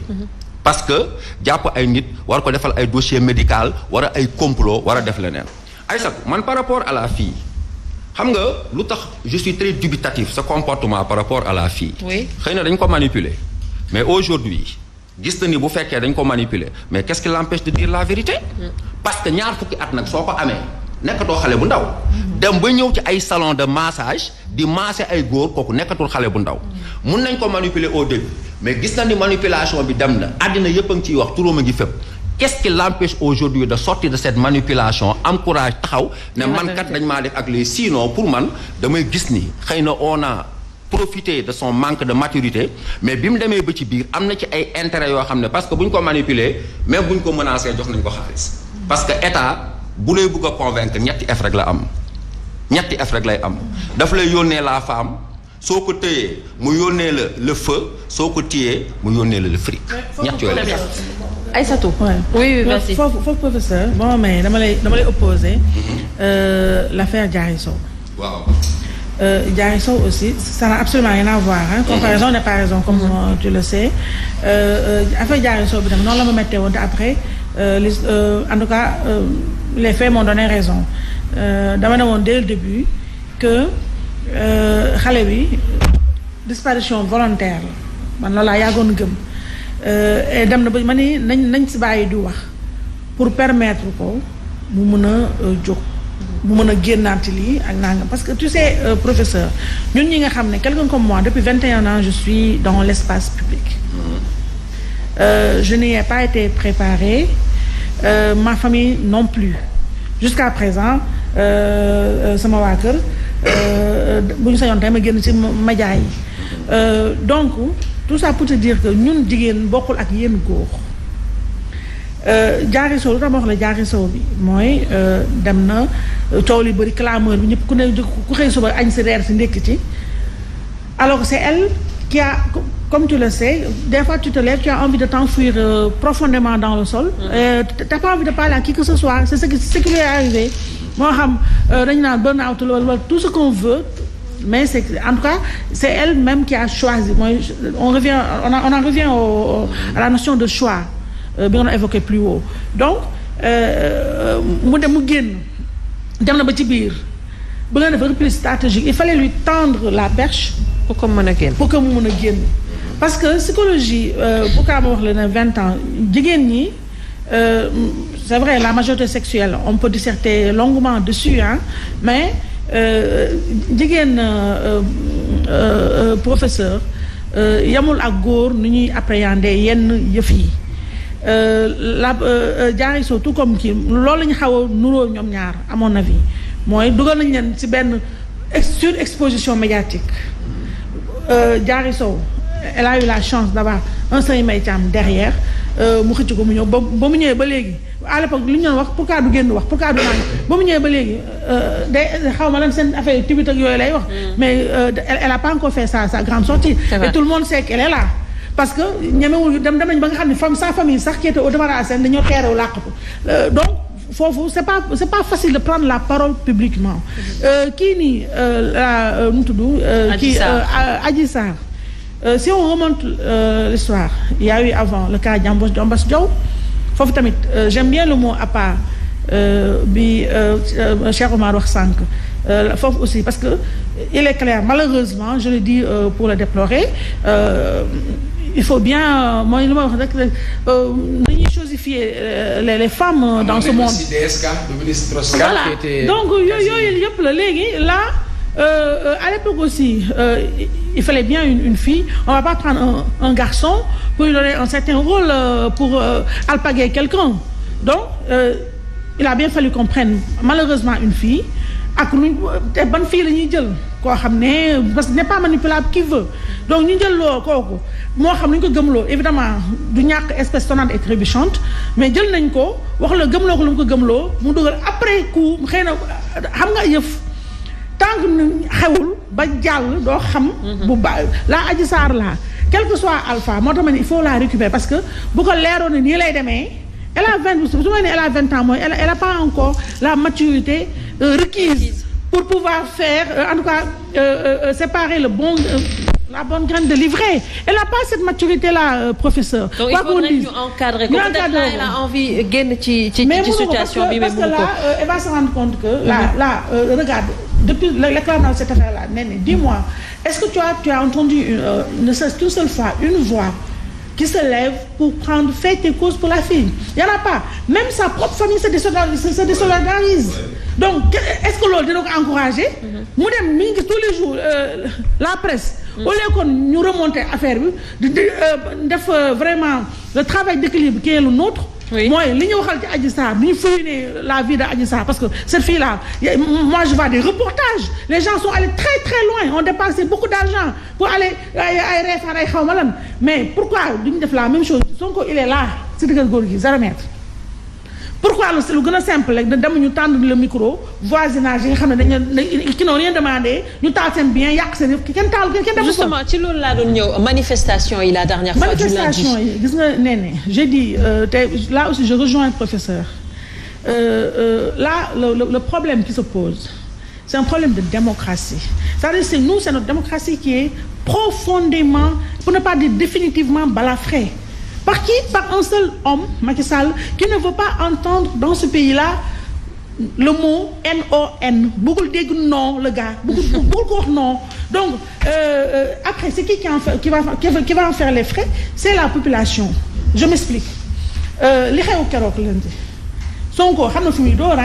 ndax loolu mooy fonds de commerce maximisation victimisation dans un contexte boo xam ne Sénégalais dañoo mere Macky Sall wax je l'ai dit plus haut Sénégalais ñoo mere Macky Sall ni ñu mere woon Ablaye Wade Macky Sall est sorti de nulle part personne n'avait misé un copec sur lui que dina ñëw mais peut-être ku yàlla fal moo falu les gens fal ko mooy lu Omar wax sànq ne ni ñu fale Macky Sall dootuñu falete noonu kenn donc regarde contexte bi laa lay wax ba tey moo expliqué li xewul woon keroog lundi donc Sonko ñëw na wax na fii ne woote na genre ndimbal on n'a jamais vu ça aussi benn affaire privée nga taxaw ne noo génn leen mortal combat nangam utiliser ay code génnloo gars yi ci mbedd mi mais ñi génn keroog ci mbedd mi je le dis et je le maintiens bu ñu defoon un sondage d'opinion dem wër ku ne na ñëpp génnee seen carte Pastef parce que comment on reconnaît un militant d'un parti à sa carte de parti amuñu ko ñi majeure partie ñi génn keroog bu weesoo ma réerandoo am na waa Pastef mais majeure partie bi c'est des Sénégalais di ay jeunes yoo xam ne ñu ngi dëkk fee sama dëkk Pikine sama koñ Pikine ñoo génn ñëw mere Macky Sall dëkk bi neexul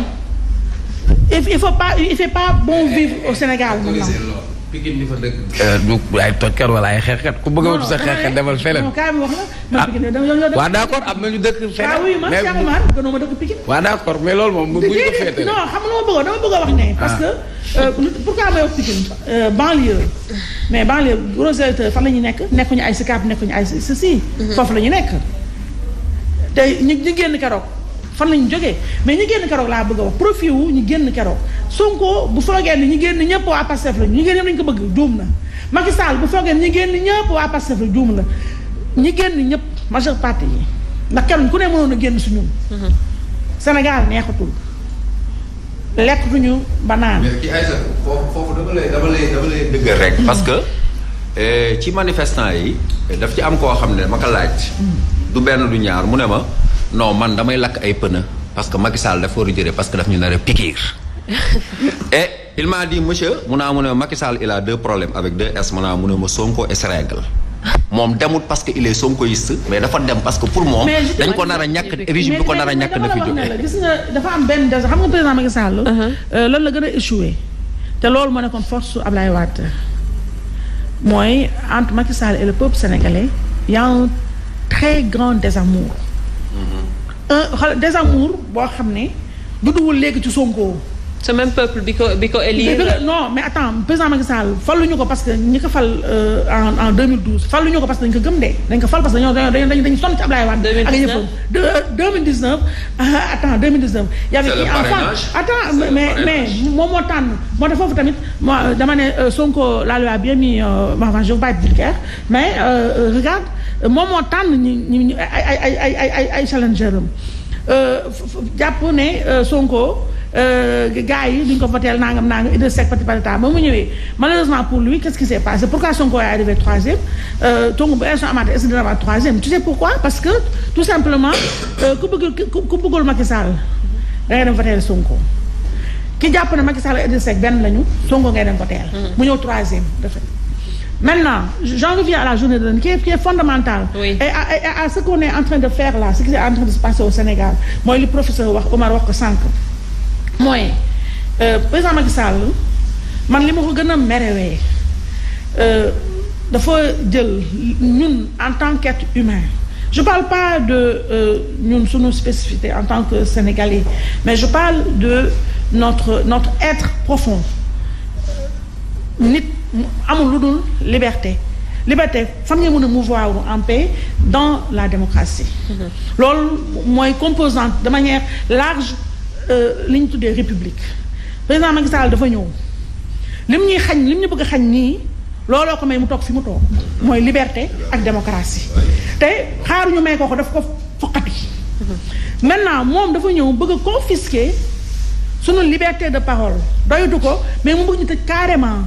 alors que xoolal rek ni muy def travers dictatorial yi mu nekk di def nii en ce moment te loolu moo tax ñi fipp lundi danañ fipp waat yeneen bés pas pour la personne de Sonko importe peu Macky Sall la Sénégalais yi mere moom Macky Sall bu liirulee ni Sonko war a lii Sonko bu juumee di fanfarone ci ne ñi génn dañ ko bëgg dafa am buzz juum na ñi génn Macky Sall la ñu mere Macky Sall dafa war a am la bonne lecture mooy lan mu tëj Sonko ni mu tëjee ak ni mu ndax si xale ñëpp tëj na presse bi tëj na képp kuy wax non activiste yi société civile tout le monde mais terewul gis nga ñi koy sonal suba du ñu nekk Sonko du ñu nekk Idrissa Seck ñu bees tàkk ñoo xam ne xamuñu parce que yàlla moo bëri ay yëfam donc Macky Sall li ma bëgg a wax mooy Sénégal léegi li tax ma ne il ne fait plus bon vivre mooy boo waxee lu neexul Macky mu lijjanti nu mu la fexelee bu dee mun la mbaal nu muy waxee na j'ai pêché un gros poisson bu dee mun la mbaal ci ay weccet mu lijjanti la ci yàq sa der wala yeneen yoo xam fa en tout cas faagaagal la léegi nag mooy sànq lu Cheikh Omar prêter le flanc loolu pour lan mooy bëggul dégg non léegi nag démocratie bi mooy li nga wax sànq professeur moo tax nit ñi ñun loolu la ñuy xeex man lu tax man dama Sonko ni ma mere Macky Sall noonu laa meree Sonko li mu représenté dafa am solo dafa représenté jeune te ñu ngi ci ère boobu la ñu nekk mu représenté un nouveau type de leader foofu la ñu toll yaa nga dégg ci ay années avant ñu ne ñuy sàkku renouvellement de la classe politique. Oui. loolu Sonko rek daf ko doon incarné. alternance générationnelle loolu dama na ba nekk slogan. Sonko yàq ko en quoi faisant mooy immaturité politique bu incroyable la am boole ko ak arrogance boo xam ne loolu yëpp moo tax ba pour nit mu mun ko wax non wala moom sax mu dégg non day compliqué pour nit mun ko jubbanti dafay compliqué day compliqué parce que tout simplement bu fekkee ne da ngaa gëm ñi lay tàccu. ak ñu la naan yow la yaa fi ne gëmuloo ne mën nga nekk président on ne peut pas se lever un beau matin et dire que non moi j'ai un destin Idrissa Seck il a toujours cru qu'il avait un destin présidentiel il n'a jamais été président mi ngi doog dégg monsieur le président attention donc ne peut pas se lever n'importe qui ne peut pas se lever un bon matin et prétendre diriger le Sénégal non c'est pas comme ça que ça se passe donc Sonko bu fekkee ne dina diriger Sénégal ci li on est libre aussi d'avoir des ambitions non une ambition il faut la nourrir. Et comment la nourrir? Comment la nourrir cette ambition-là? On la nourrit pas dans la violence, on la nourrit pas dans la légèreté, on la nourrit pas aussi dans l'euphorie, on la nourrit dans la lucidité. D'accord. beneen nga may ma daaneel gis nga Néné. man lii yëpp dama koy dellu ci président Macky Sall lii xew yëpp moom la en réalité. ni mu créé Sonko noonu la créé ay yu bëri bëri te malheureusement Sonko amagul maturité mën a këf affaire bi dëggal boppam feesal boppam pour fees place bi mën a incarner yow li ngay xaar ci sa président réew man ma koy xaar Cheikh Omar kenn koy di ko xaar président Macky Sall aussi il faut qu'il arrête lan la war a arrêter noppiloo nit ñi gis nga nit ñi nga noppiloo leen xëy na yomb na mais xam nga lu gën a garaaw loo xam ne kenn ci àddina du mën a ko à part yàlla suñu borom bi mooy tëj esprit te xam nga esprit Néné mooy li may waxloo mooy li waxloo Omar mooy li waxloo keneen man ku mel quelqu'un comme moi nga xam ne man dara feesu sama bët man lu ma rus moo am ak lu ma jomb président Macky Sall espoir moo tax mu tudd sa parti am na côté espoir moo tax ñu teg Sénégal àddina bi nekk ci période bu difficile bu période charnière ñuy xaar ci moom un comportement idoine en quoi faisant mooy lan mooy premièrement suñu réew mi boo génne ci morosité ambiante bi am nit ñi kontaan nañu xol yi belliwul c'est-à-dire les gens sont en colère xoolal Sénégal yi parce que président Macky Sall moom ci bopp boo xoolee sax pourquoi ñu koy woowee ñàngal ben voilà quelqu'un qui sourit rarement donc maintenant moom cette morosité là il faut nous la dafa ñu ko bëgg a inculquer duñ ko nangu dafa ñu ko inoculer duñ ko nangu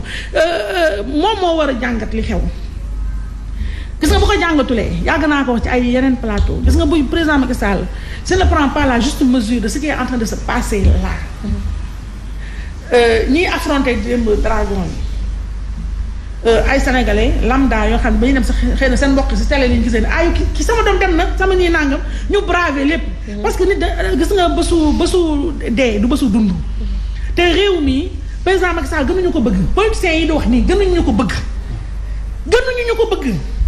ñun dañoo bàyyi lépp pour Sénégal di braver lu ne pour Sénégal kon c'est pas parce que diw tu es chef de parti diw tu es chef de l'État que yow tu as la prétention nga ni non léegi man non li ma bëgg le Sénégal ne sera plus une république ça va être un royaume ça ne peut pas se passer comme ça il faut que le président Macky Sall arrête de pouvoir ni mu bëggee domestiquer tout le monde noppi loo ñëpp il faut mu arrêter ko gis nga Sonko suba bu ñu parce que la machine est en branle. Oui. Parce que aussi il faut le dire pour mu clair. nga daanelee foofu ay sa taw. waaw président Macky Sall ne va pas lâcher l'affaire kooku dafay leer parce que Macky Sall du nit kuy jàpp di bàyyi bu màttee day ragg te Sonko lii moo ko may nii xam na ne beneen parce que Sonko bu génnee ci lii. déjà nii rek moom day simuler di show nii mais ce n'est plus le même Sonko hein ils l'ont atteint là le gars il est atteint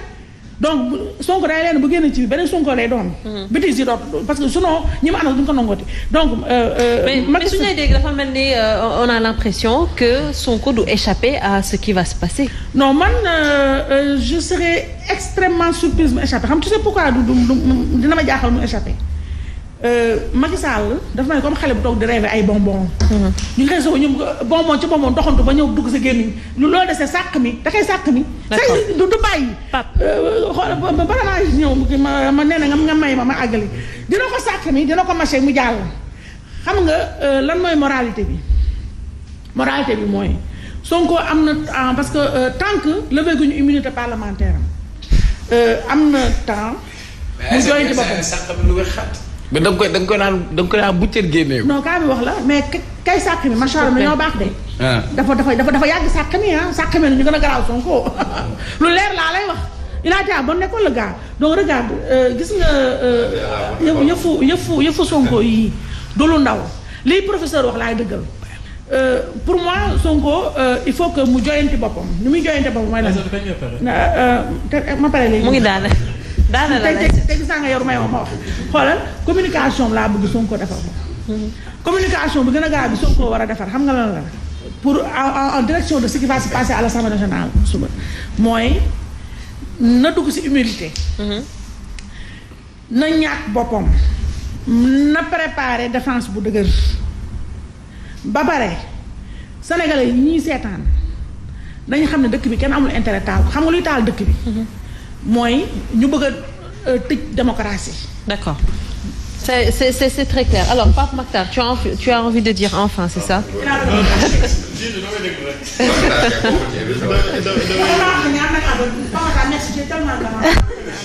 Merci Pape Makhtar. dafay déglu di si jàngat mais c'est important en fait parce que xam nga tey jii bu ñu tollee situation boo xamante ni ñëpp ñu ngi prédire violence. il faut que ñu def comme mu ko defee ay appel au calme parce que tey jii il faut que ñu delluwaat ci sérénité. muy Sonko di Macky Sall. tey bu Sénégal tàkkee peut-être ñoom dinañ am opportunité génn dem feneen mais Sénégal yi nga xamante ni ñoom ñoo fi nekk tey jii amuñu fu ñu yóbbu. ñun fii dañ am ay location amuñu sax kër. donc tey jii bu Sénégal taxee du ñu arrangé alors di wax rek ñi nga xamante ni évidemment di wax rek ñi nga xamante ni ñooy suñu ay kilifa.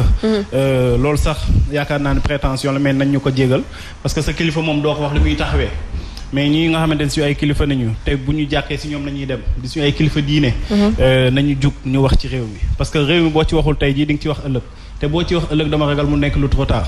bàyyi nat ba nit ñi naan ay bakkan des na ci wala ay mbir yàqu na ci ngay si wax yaakaar naan. mais est-ce que du li mu nekk affaire privée peut-être moo tax dégguñu leen ci. waaw non xam nga viol du affaire privée parce que viol bu ñu la condamné ñaar nga tooñ da nga tooñ ki nga xamante ni mooy victime bi mais aussi da nga tooñ société bi moo tax mënatuñ si wax affaire de privé te beneen bi aussi dafa mooy lu ko Aïssatou Diop Fall waxee c'est-à-dire am na loo xamante ni bu laalee personnalité publique rek kooku mënatuñ si génne li nga xamante ni moom mooy dossier bi am yenn kii yi donc ñi nga xamante ni suñu ay kilifa nañu parce que aussi déglu naa dem sëñ Abdou Mbacké di def benn déclaration mais mu am lu mu wax lu ma xaw a jaaxal le marabout de Sonko ba mu demee ci ki nga xamante mooy xalif général des Mourides ba mu ko expliquer wax ko lu xew ci réew mi moom dafa taf gémminam maanaam il n'était pas informé donc ñi nga xamante ni tey jii ñooy régulateurs sociaux yi bu ñu jotul yenn information yi dafay poser problème. il faut que ñi nga xamante ni seen entourage la ñu bàyyi par parloo réew mi ku la neex far mais nañu moytu par parloo. parce que par parloo moo yàq dëkk bi. tey jii Oumar Faye bu ko neexee far ci Ousmane Sonko Sanusi far ci ci Macky Sall Pape Makhtar far ci Bougane wala ci keneen ak keneen mais nañu moytu par parloo parce que par parloo moo nar a yàq dëkk bi. pour revenir sànq ci li nga xamante ni Oumar Faye wax na ko. te ñu bëri commencé koy gëm naan les hommes sont en sursis non je crois pas parce que tey viol dafa nekk lu naqadee prouvé non seulement c'est une preuve scientifique boo xamante ni da nga koy établir beneen bi aussi xale bu jigéen bi nga xamante ni dafay accuser il faut que mu prouver li nga xamante mooy l'absence de consentement c'est-à-dire du kenn ku ñëw rek nii Pape Makhtar dafa ma violé rek ñu jël la dugal la ci kaso bi tëj la noonu jox la perpétuité loolu bu ñu ko commencé def si xel ñenn yi nga xamante ni sax ay dañ si bëggoon dugg dañu xam ni loolu du demee noonu dafa naqadee prouvé te am na yu bëri yoo xamante ni wax nañ ko fi waxaat nañ ko fi kilifa dafa am nooy taxawee mais aussi sénégalais yi la de parce que li ñu fi wax nii ñun nit liquider nañu kii topp nañu kii liquider nañu kii c'est parce que en fait ñun nit ñi lañuy topp ñu idée yi. C'est ça. Merci. gis nga kii suivre ay idée kenn du mës a combattre idée yi ba mu jeex parce que nit ki mën nga ko combattre mais idée yi doo ko combattre tey jii bu ñu defee Sonko idéal def Macky Sall idéal def keneen ak keneen idéal mën nga jël la personne nga tëj ko ci kaso bi mën nga jël la personne nga exiler ko mais idée yi dafay des ci dëkk bi donc il faut que nit ñi aussi ñu bàyyi di topp nit ki mais di commencer di topp idée yi te bu ñu toppee idée yi yaakaar naa li ñu soxla dañ ko am bu ñu nee changement nañu bëgg changement dans le bon sens du terme parce que waxoon nañu fi changement ci Macky Sall ba mu ñëwee tey rupture bi dañ ñëpp gis nañu c'est dans le mauvais sens du terme donc ñi nga xamante ni ñoo politique ak ñi nga xamante ni aussi dañuy topp ñii di politique nañu bàyyi wala nañu moytu di topp li nga xamante ni mooy personnes yi te xam ni personnes yi aussi perfectibles qu'ils puissent paraître ñoom ñëpp ils sont tributaires de leurs erreurs parce que ñoom ñëpp tey jii dañuy am ay yenn mbir yoo xamante ni mais bu ñu fàtte ni Malcolm X ci États-Unis l'administration l'avait créé ba mu demee ba soxla ni dañuy soxla benn opposant boo xamante ni dafay toog ci télé bi pour indi la contradiction dañ ko créé teg ko ba ñu demee nag ba xam ni kat kii mu ngi leen di commencer ëpp loxo dañ ko liquider c'est la même chose avec Ousmane Sonko le gouvernement l'a créé comment jël ko dàq ko génne ko ci administration bu Ousmane Sonko génnee ñoom ñëpp génn def communiqué di ko jox yenn importance yi ba Ousmane Sonko am tey ji notoriété boo xamante ni kenn dootu ko werante ci dëkk bi maintenant ñoom dañuy bëgg liquider Ousmane Sonko moo tax ma ni Ousmane Sonko nañu ko jéem a def li nga xamante ni mooy idéal idée bi mu nekk ci ñi nga xamante ni dañuy jàpp ni Ousmane Sonko moom moo fi war a nekk peut-être bu fi Macky Sall jógee idée boobu bu fi nekkee yaakaar naa ne Macky Sall même bu jéemee jël Ousmane Sonko tëj ko ci kaso bi mais li nga xamante ni bëgg na ko def du mën a antu bu ñu defee loolu yaakaar naa war na mën a doon solution le reste daal man damay waxaat une fois de plus que ñi nga xamante ni tey jii ñoom ñooy suñu ay xalif généraux bu nekkee ñu leen di wër duñu leen jox les bonnes informations nañu moytu parloo bi parce que aussi lu mel ni xalif général des mourides njaboote ñëpp bu demee ba yëgul li fi xew lundi alors que dëkk bi nekkoon fii ñu bëri tiiroon ñu gis ñoo xamante ni yàqal nañ leen seen bagage ñoo xamante ni yàq nañ seen oto dans une indifférence totale comme nu ko Aïssatou waxee loolu nekk loo xamante ni lu doy waar la et puis aussi dafa am ay mbir yoo xamante yu sensible moo tax sànq ba ngay wax ci armée bi sax nangu ma woon ñu yegg si parce que am na yoo xamante ni dafa sensible daal bëgguma sax ñu yegg si wala ñu siy def yenn allusions yi parce que am na foo xamante ni war nañ si mën a yem ci analyse yi mais di wax ñëpp nañ delluwaat ci sérénité Ousmane Sonko def na wala deful yàlla ak ku jigéen ki ak Ousmane Sonko kase la du kenn nga bëgg nga bañ du keneen ku mën a wax le contraire autant xale bu jigéen bi mën nañ ko jàpp ni peut-être dafa nekk lii ak dafa nekk lii mën nañ ko jàppal aussi Ousmane Sonko nit ñi daal nañu demee sérénité nañ dal mais aussi suñu kilifa yi nga xamante ne bërki démb rek Touba ba mu naree tax dañu génn ba ñu waxee ñëpp apaisé wu lépp dal war nañu mën a waxtaan ak sénégalais yi waxtaan ak ñi nga xamante ne dañuy def politique bu nekkee Sénégal leen tax a jug war nañ si mën a juboo. Oui, Omar Faye très rapidement parce que li ñu dese ci temps bariwul moins de 5 minutes. bu situation amee. oui. c'est dommage parce que dañuy toog parfois 2 heures de temps benn yoon ngay wax du neex ci dans la semaine. bëggoon nañ di wax sénégalais yi di xam. c'est-à-dire man dama dul wax naan ay ànd naag diw ak ànd ma damay wax li ma xalaat. c'est-à-dire ay non da nga ànd ak diw da nga ànd kooku koy wax kooku problème am la. mais man li may xeex ngir sama réew di ko def ngir sama réew xam naa ko. pendant des années et avec constance. te loolu la ñu gëm di ko jëf. tey jii Aïssatou Diop Fall ku fi wax affaire Karim Wade c'est parce que affaire Sonko tax ñoom ñëpp gëmuñu ko woon. lorsque Macky Sall avait mis la CREI tous ces gens qui parlent avaient apprécié. mais ku ci wax tey ne non def na ko Karim Wade def na ko Khalifa Sall xanaa tey nga ko mën a wax c'est parce que da nga dund da nga ab situation booy dund. et c'est ça qu'il faut éviter. Sonko il me donne l'air d'être parfois suffisant alors que c'est un homme. Ces hommes sont allergiques aux critiques. Et c'est ça le danger. Chaque jour tu montres des VAR à des gens alors que nous on a des VAR contre Sonko. nee na parfois da ngay tuumaal nit mu victimiser wu. Ils l'ont dit sur le cas de pas mal de gens. Alors qu'aujourd'hui, lui aussi, il est dans cette posture quand il organise une conférence de presse. C'est pas gratuit. S'il a refusé d'aller à la gendarmerie, parce que xamoon na ne bu ñëwee dañ koy téye te buñ ko téewee dañ koy kii dafa mandat de dépôt te boo ko defee mandat de dépôt instruction nga jëm wala ñu yóbbu la correctionnel xam na ko moo tax mu utiliser ses droits taxaw xam fi mu war taxaw positionné wu. Il n'a pas parlé de l'histoire bi ko femme bi wax mais dafa jël xeex bi orienté ko autrement. Maintenant xam nga l'histoire de Macky Sall. Ça fait des années pour ñu toogee fii Macky la ñuy attaqué. Mais il faut que Sénégalais yi Pape Matar xam ne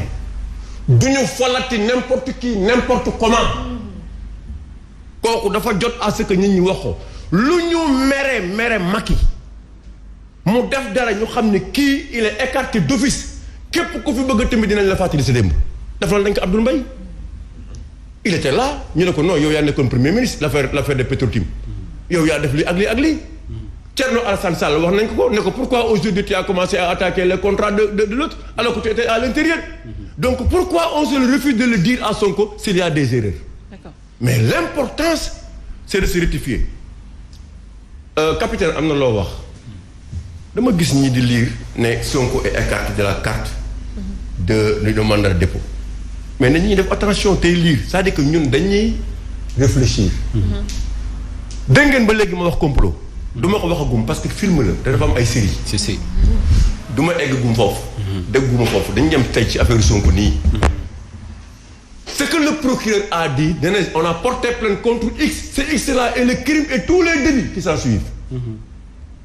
te ci biir crime boobu li nga wax léegi appel à la révolte. mën na ci ne. mais kooku ñu sóoruñu ko. dañ ne non. le procureur a porté plainte uniquement contre X. Mais qui est ce X? C'est plusieurs choses à la fois. Exactement. Ce n'est plus maintenant, professeur, l'histoire uniquement de ce viol dont on parle. Exactement. Mais il y a d'autres crimes qui sont à l'intérieur, notamment contre X. À plusieurs inconnus. C'est pourquoi le procureur a saisi le juge d'instruction. Nous avons le dossier, nous avons le côté gendarmerie, nous avons le juge d'instruction.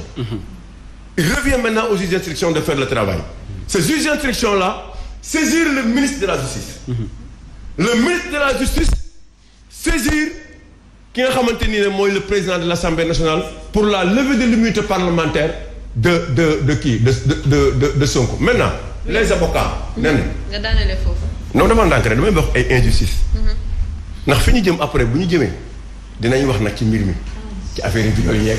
ci affaire yooyu c'est dans le temps mais dama la ay avocat Sonko amuñu benn droit bind président assemblée nationale xam nga loolu ay auxiliaire de la justice lañu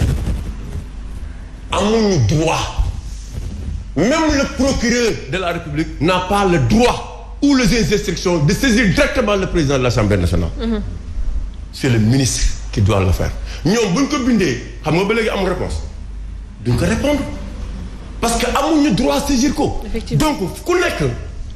li nga xamante nii ne moom nga war a def da nga koy def te nga xam ne aussi Sénégal bi toog di wax li nga def bu fekkee ne dafa jaar yoon danaa la yow acte bi nga posé nii jaar na yoon.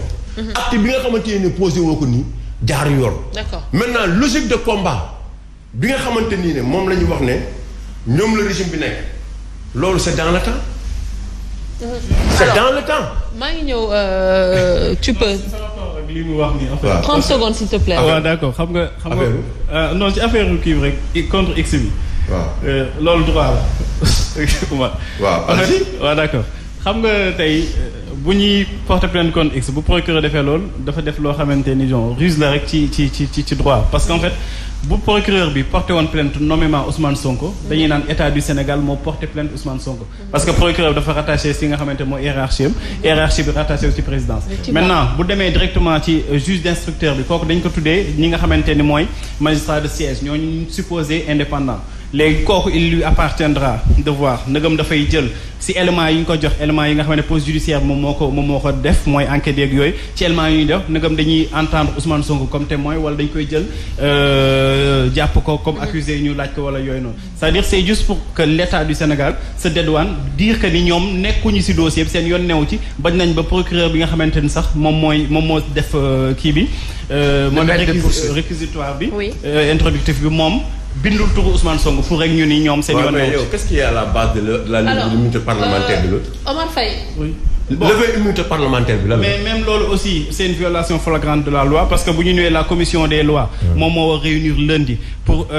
def li nga xamante ne mooy commission ad hoc bi loolu ça n'a été jamais écrit sur li nga xamante ne mooy règlement intérieur bi article 34 ak 52 bu assemblée règlement intérieur assemblée nationale waxul ni commission des lois moom moo war a instaurer li nga xamante ne mooy commission ad hoc bi. Omar da nga ko wax série la xam naa dañ ko yeggali vendredi bi di ñëw ma jox très rapidement capitaine Dieye moom itamit mu concluraale après ñu jàll ci Aïssatou Diop Fall man dama bëgg peut-être nga ñëw ci posture lii di assemblée nationale ñu ngi xaar tey assemblée nationale ñu bëri di wax le rôle tey ji du député par rapport ak cas yi su amee ñu ngi dem vers la levée de l'immunité parlementaire de Ousmane Sonko d'autre part aussi part justice lan la war a doon parce que on a une justice boo xamante ne dafa xuloog peut-être ak peuple am tey jii dafa nekk benn occasion boo xamante ne qu'on donne à la justice pour que mu réconcilier waat ak peuple am. waaw man li professeur wax Aïssatou wax ko man loolu laay wax. gis nga tey suñu demee ba jàpp ne dafa am ñaari affaire yu nar a am maanaam nit ñi nar a xeex wala ñu dem ci violence je pense que teg jëluñu ko à la légère. moom wax na ne Macky day màtt su màtteeru dagg. waxu ko à la légère man li may wax comme li professeur wax du Ousmane Sonko tey yéenewuma ko ñu def ko dara. parce que amul sens. deru politique gu Sénégal ak deru démocratie mooy yàqu. moo tax may wax li may wax par rapport ak armée ñun jàng nañ. xam nañ réserve. xam nañ fu muy yem. gis nga Mamadou Dia. dafa demoon ba fi mu tolloo moo ëppoon doole Ousmane Sonko fuuf. Mamadou Dia demoon nañ ba nit ñi di soupçonner que sax la gendarmerie sénégalaise était avec lui Senghor dem ba jaaxle il a appelé le chef d'état-major général des armées ne ko prenez le pouvoir je sais qu'avec vous tout ira bien parce que ñu bëri dañoo yaakaar ne état lu oyof la dañuy taal dëkk bi comme ça gis nga ñi ngay gis bu manifestation amee policiers yooyu c'est pas la police Sénégal police mosul génn parce que violence mosu fi am ba ñuy wax gendarmerie di wax ñeneen moo tax sànq ma doon wax couloir de la justice premier compartiment bi problème mu nit ak nit la man ak Aïssatou ñoo am problème jubóowu ñu dem ci yoon deuxième compartiment bi nit la ak institution comme man ak armée man dañ ma arrêté mais armée kenn jàpp ko parce que armée du nit booboo gën a complexe donc juridiquement yow il faut nga xam li ngay def il faut nga ànd ak dal moo tax Ousmane Sonko si boppam moo war a génn appeler les gens au calme s'il ne le fait pas c'est ce que vous attendez de lui exactement moo tax man may wax li may wax nii ànduma ak moom mais dama koy jox loo xam ne na ko déglu dafa war a génn appeler les gens au calme parce que gis nga nguur kenn du xeex ak moom moo tax ma ne la day dang bu ñu nee l'état Macky ngay gis du moom c'est pas lui arrivé à un certain moment c'est le chef d'état-major général des armées qui prend sa place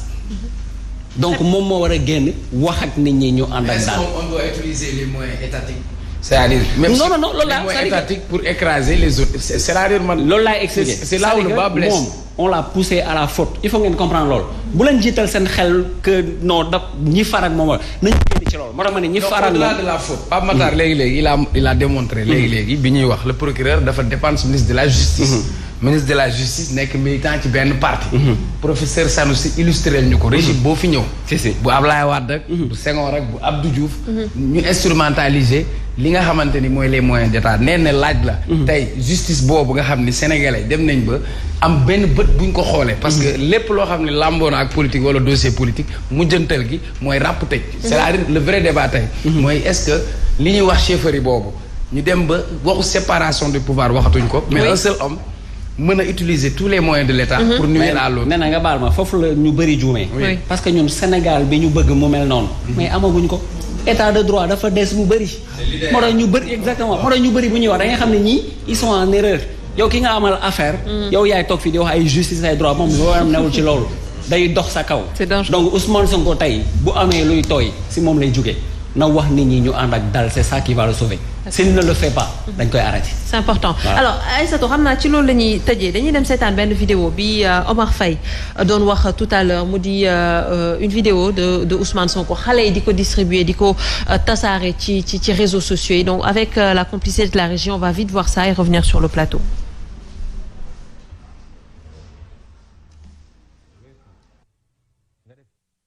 jàpp la amoo la lu daal kii moo ma piégé kii moo ma galgal ak nangam.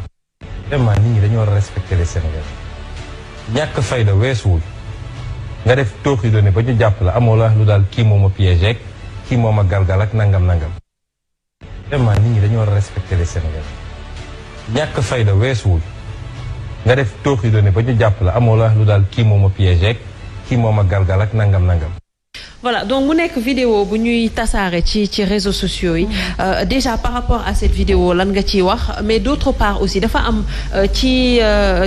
histoire bi ci affaire bi dafa am ay intox yu bëri par rapport ak réseaux sociaux bi kii moo doon avocatu kii ñuy wax ne que doomu diw alors que peut-être ñu bëri génn nañ def ay démenti par rapport ak fait yooyu ak ay situation xam nga loolu nee mooy li ñuy wax rek qui a vaincu par les armes par exemple Ousmane Sonko il a vaincu je mets les guillemets par les réseaux sociaux est-ce que